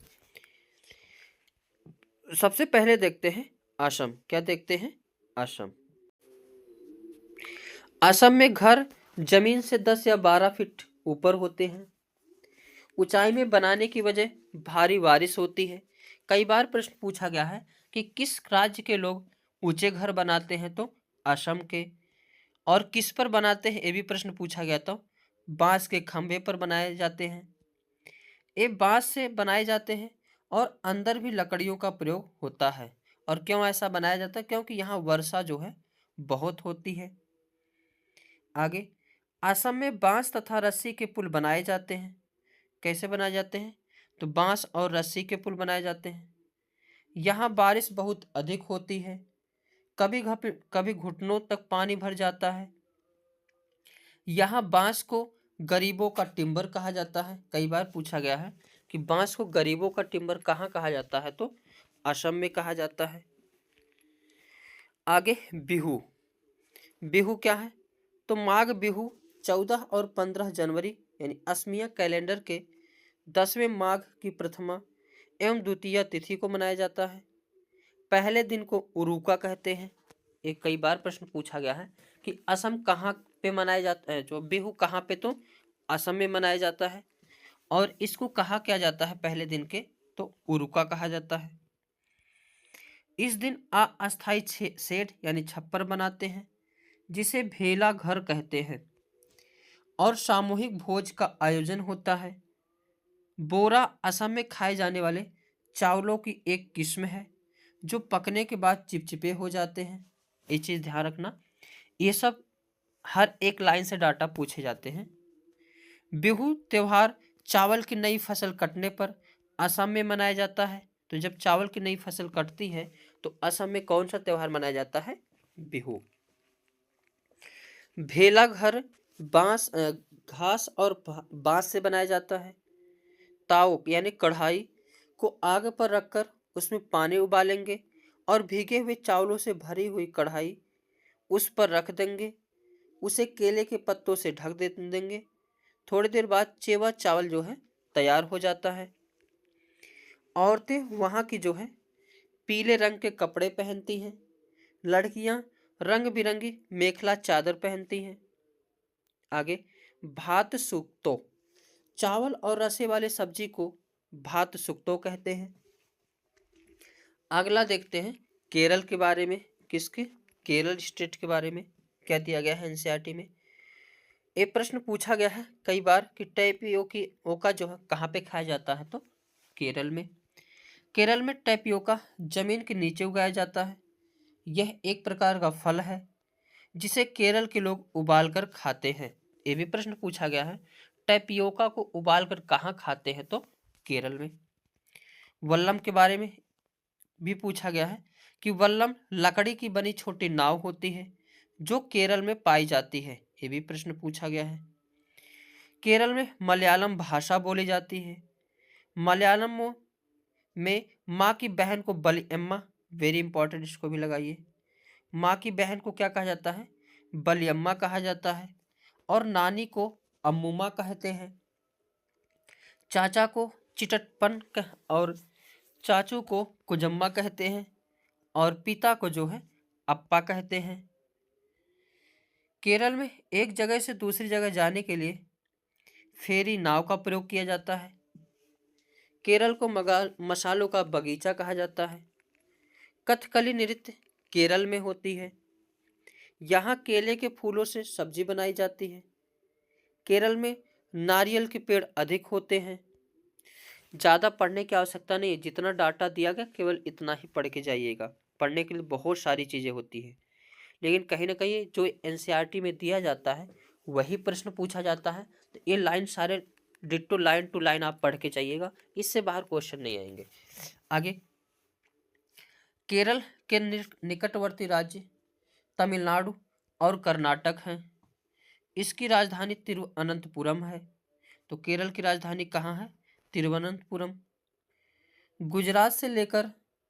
गुजरात से केरल तक की यात्रा के बीच महाराष्ट्र और कर्नाटक राज्य पड़ते हैं। कोझिकोड केरल में है। मल्लापुरम जिला केरल में है। गोवा से केरल तक रेल के रास्ते में 92 सुरंग और 2000 पुल पड़ते हैं।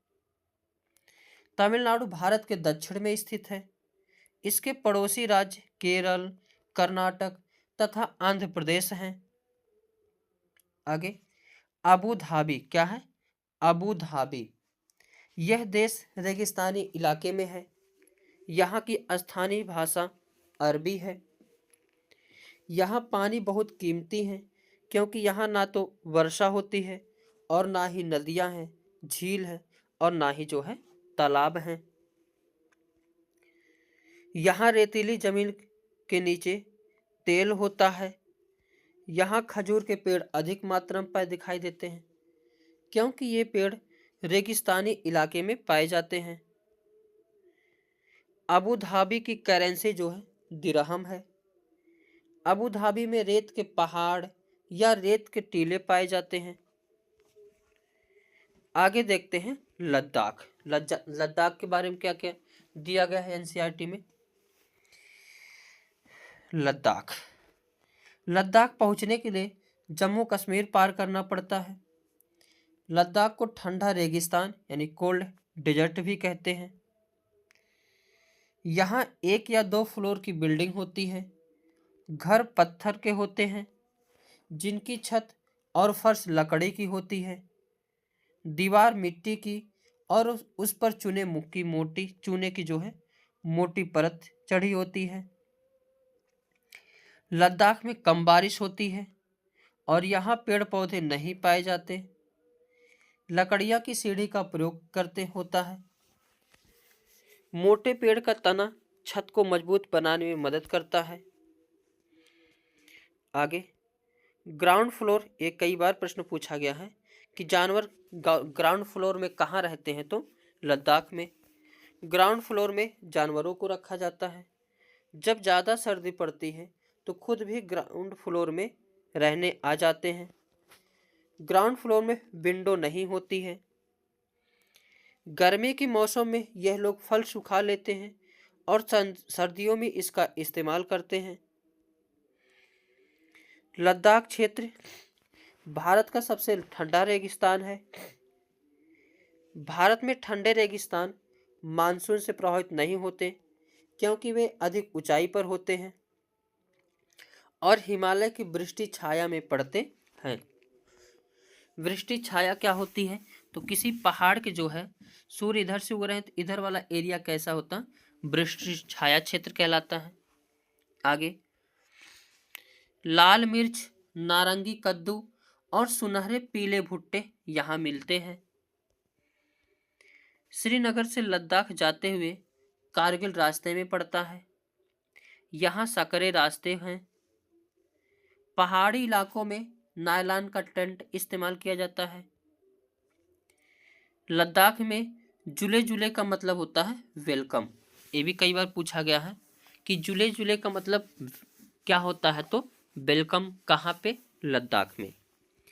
ट्रानी यानी लकड़े से बना झूला का इस्तेमाल लद्दाख में नदी को पार करने के लिए किया जाता है। स्किट पोपुल लद्दाख का एक गांव है। क्या है, एक गांव है। आगे राजस्थान, क्या है, राजस्थान। राजस्थान में मिट्टी के घर बनाए जाते हैं। घरों की दीवारें बहुत मोटी होती हैं और इन्हें लीप पोतकर सुंदर बनाया जाता है और उनकी छत कटीली झाड़ियों से बनाते हैं। राजस्थान में टैंक को टंका का भी कहते हैं। ये बहुत बार पूछा गया है कि टैंक को टंका कहाँ कहा जाता है, तो राजस्थान में कहा जाता है। अपने आंगन में जमीन में गड्ढा खोदकर टैंक का निर्माण करते हैं और अपने छतों पर का ढाल बनाते हैं जिससे कि बारिश का सारा पानी इन टैंकों में जा गिरे और बाद में इसे छानकर उपयोग में लाते हैं। यहाँ बारिश बहुत कम होती है। टेकला गांव 1600 मीटर ऊंचा है जो राजस्थान के झालर पतन या झलवार में है। आगे क्या कहा गया है राजस्थान के बारे में। राजस्थान के जोधपुर में खिजड़ली गांव के लोग पेड़ों को कटने से बचाने के लिए 300 साल पहले पेड़ों से चिपक कर खड़े हो गए थे। आज 300 साल बाद के भी यहाँ के लोग बिश्नोई कहलाते हैं। पेड़ों और जानवरों के प्रति संवेदनशील हैं और इनकी रक्षा करते हैं। यहाँ शिकार करना और पेड़ों को काटना वर्जित है। रेगिस्तान में होते हुए भी ये गांव हरा भरा रहता है।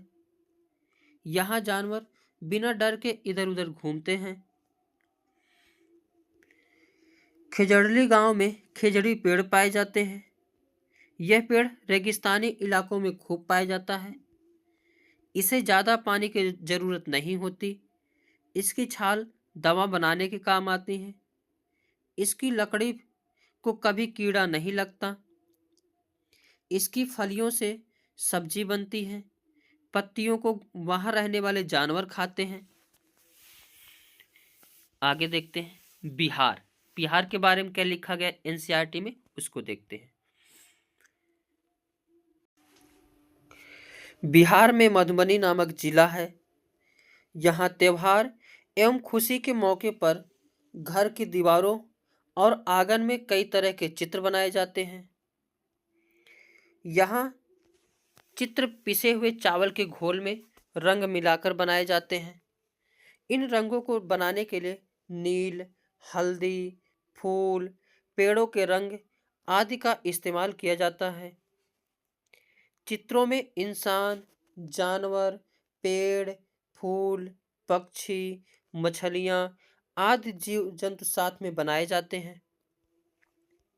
मधुबनी चित्रकला बहुत पुरानी है। और इसका नाम इस जिले के नाम पर ही पड़ गया है। आगे श्रीनगर, श्रीनगर के बारे में क्या लिखा गया है एनसीईआरटी में, उसको देखते हैं। श्रीनगर में कुछ घर पहाड़ में, कुछ पानी में, कुछ ऊंचे पर्वतों पर और कुछ पर्वत पत्थरों में होते हैं और इन पर लकड़ी के सुंदर डिजाइन बने होते हैं। हाउस बोट, यह 80 फीट लंबी हो सकती है और 8 से 9 फीट तो है चौड़ी होती है। डोंगा, ये नाव झेलम नदी में डल झील में मिलती है। तो डोंगा नाव कहाँ पे मिलती है? डल झील में मिलती है। इसके अंदर कई कमरे होते हैं और अंदर से यह एक घर की तरह लगती है। इन पर लकड़ियों के सुंदर डिजाइन बनाए जाते हैं। जो इस छत पर डिजाइन होता है उसे खत्म बंद कहते हैं। आगे कश्मीर के गांव में घर पत्थर से बनते हैं और ढलान वाली छतें होती हैं। कुछ पुराने घरों में विशेष प्रकार की खिड़कियां होती हैं जो दीवारों पर निकली होती हैं और इन्हें डैब कहा जाता है। इनमें सुंदर डिजाइन बना होता है। कुछ पुराने घर पत्थरों के बने होते हैं और कुछ ईंट और लकड़ी के भी। दरवाजे और खिड़कियों में सुंदर मेहराब है। शिकारा नाव पर्यटकों को आकर्षित करती है। शिकारा एक प्रकार की नाव है जो पर्यटकों को क्या करती है? आकर्षित करती है। कश्मीर में सरसों के तेल में मछली को पकाकर खाते हैं। गोवा में नारियल के तेल में, ये चीज़ ध्यान रखना कि मछली के तेल में पकाकर जो है, मछली तेल में पकाकर कहाँ खाए जाते हैं? कश्मीर में। और नारियल के तेल में कहाँ पकाकर खाए जाते हैं? तो गोवा में। कहवा कश्मीर की एक खास किस्म की चाय है। उर्दू डोगरी कश्मीर की भाषा है। आगे मनाली, क्या? मनाली, मनाली में बारिश भी होती है और बर्फ भी पड़ती है। यहाँ घर पत्थर और लकड़ी के बने होते हैं जिनकी छतें जो है ढालू होती है। आगे आंध्र प्रदेश, आंध्र प्रदेश के बारे में एनसीईआरटी में क्या लिखा गया? तो नल्लामड़ा आंध्र प्रदेश में है। मुख्तारपुर गांव आंध्र प्रदेश के पोचमपल्ली जिले में है। आंध्र प्रदेश में लोगों का एक समूह एक विशेष कैंप लगाता है। इस कैंप के द्वारा कम उम्र की शादीशुदा लड़कियों को दोबारा स्कूल भेजने में मदद की जाती है। आंध्र प्रदेश की भाषा तेलुगु है। पोचमपल्ली जिला तेलंगाना में है। इस जिले के अधिकतर लोग बुनकर हैं, अतः इस बुनाई को पोचमपल्ली व कलमकारी के नाम से जाना जाता है। कई बार सीटेट में पूछा गया है कि पोचमपल्ली या कलमकारी कहाँ पे है, तो तेलंगाना लगाना। अगर तेलंगाना नहीं रहेगा तब आंध्र प्रदेश को लगा सकते हैं। आगे उत्तर प्रदेश, अब किसको देखना है? उत्तर प्रदेश। माहो मेरे प्यारे उत्तर प्रदेश को। तो उत्तर प्रदेश कन्नौज जिला इत्र के लिए मशहूर है। यहाँ के फूलों से इत्र, गुलाब जल, केवड़ा तैयार किया जाता है। उत्तर प्रदेश में कचनार के फूल बहुत ही इंपॉर्टेंट है, पूछा गया है कि कचनार के फूलों की सब्जियां कहाँ बनाई जाती हैं? तो उत्तर प्रदेश में बनाई जाती है। और उत्तर प्रदेश का शास्त्रीय नृत्य क्या है? तो कथक है। आगे अब हम लोग चलते हैं उत्तराखंड। कहाँ चलते हैं? उत्तराखंड। उत्तराखंड में पहाड़ों के बीच में एक ऐसी जगह है जहाँ फूल ही फूल होते हैं। यह फूलों की घाटी कहलाती है। अब जैसे यहाँ पे देख पा रहे हैं, ऐसे वहाँ पे बहुत सारे फूल जो है पर्वतों के बीच में पाए जाते हैं और बहुत ही जो है मनोरम सुंदर जो है लगता है। कहीं झाड़ियों में लगे लाल फूल नजर आते हैं तो कहीं पत्थरों के बीच सफेद फूल झांकते हुए मिलते हैं। पीले पीले फूलों के लंबे चौड़े कालीन जैसे मैदान है और कहीं कहीं अचानक घास के बीच छोटे छोटे तारों जैसे नीले फूल दिखाई देते हैं। इस घाटी में इतने सारे फूल साल में कुछ ही हफ्तों के लिए खिलते हैं। आगे हम लोग अब पहुंचते हैं कहाँ, मुंबई। धीरे धीरे सारे राज्य को देखते हुए चलेंगे जो एनसीईआरटी में दिया गया है और जो सीटेट के लिए इम्पोर्टेंट। अब कहाँ पहुंच चुके हैं, मुंबई। अब देखते हैं मुंबई में क्या क्या लिखा गया है मुंबई के बारे में। तो मुंबई भारत का सबसे बड़ा शहर है। दिल्ली से मुंबई जाने के लिए गुजरात, राजस्थान को पार करते हुए महाराष्ट्र में आना पड़ता है। दिल्ली से मुंबई 1400 किलोमीटर दूर है। Victoria terminal railway station Mumbai में है। पहली बार 16 अप्रैल 1853 ईस्वी को मुंबई से थाने के बीच पहली रेलगाड़ी चली थी।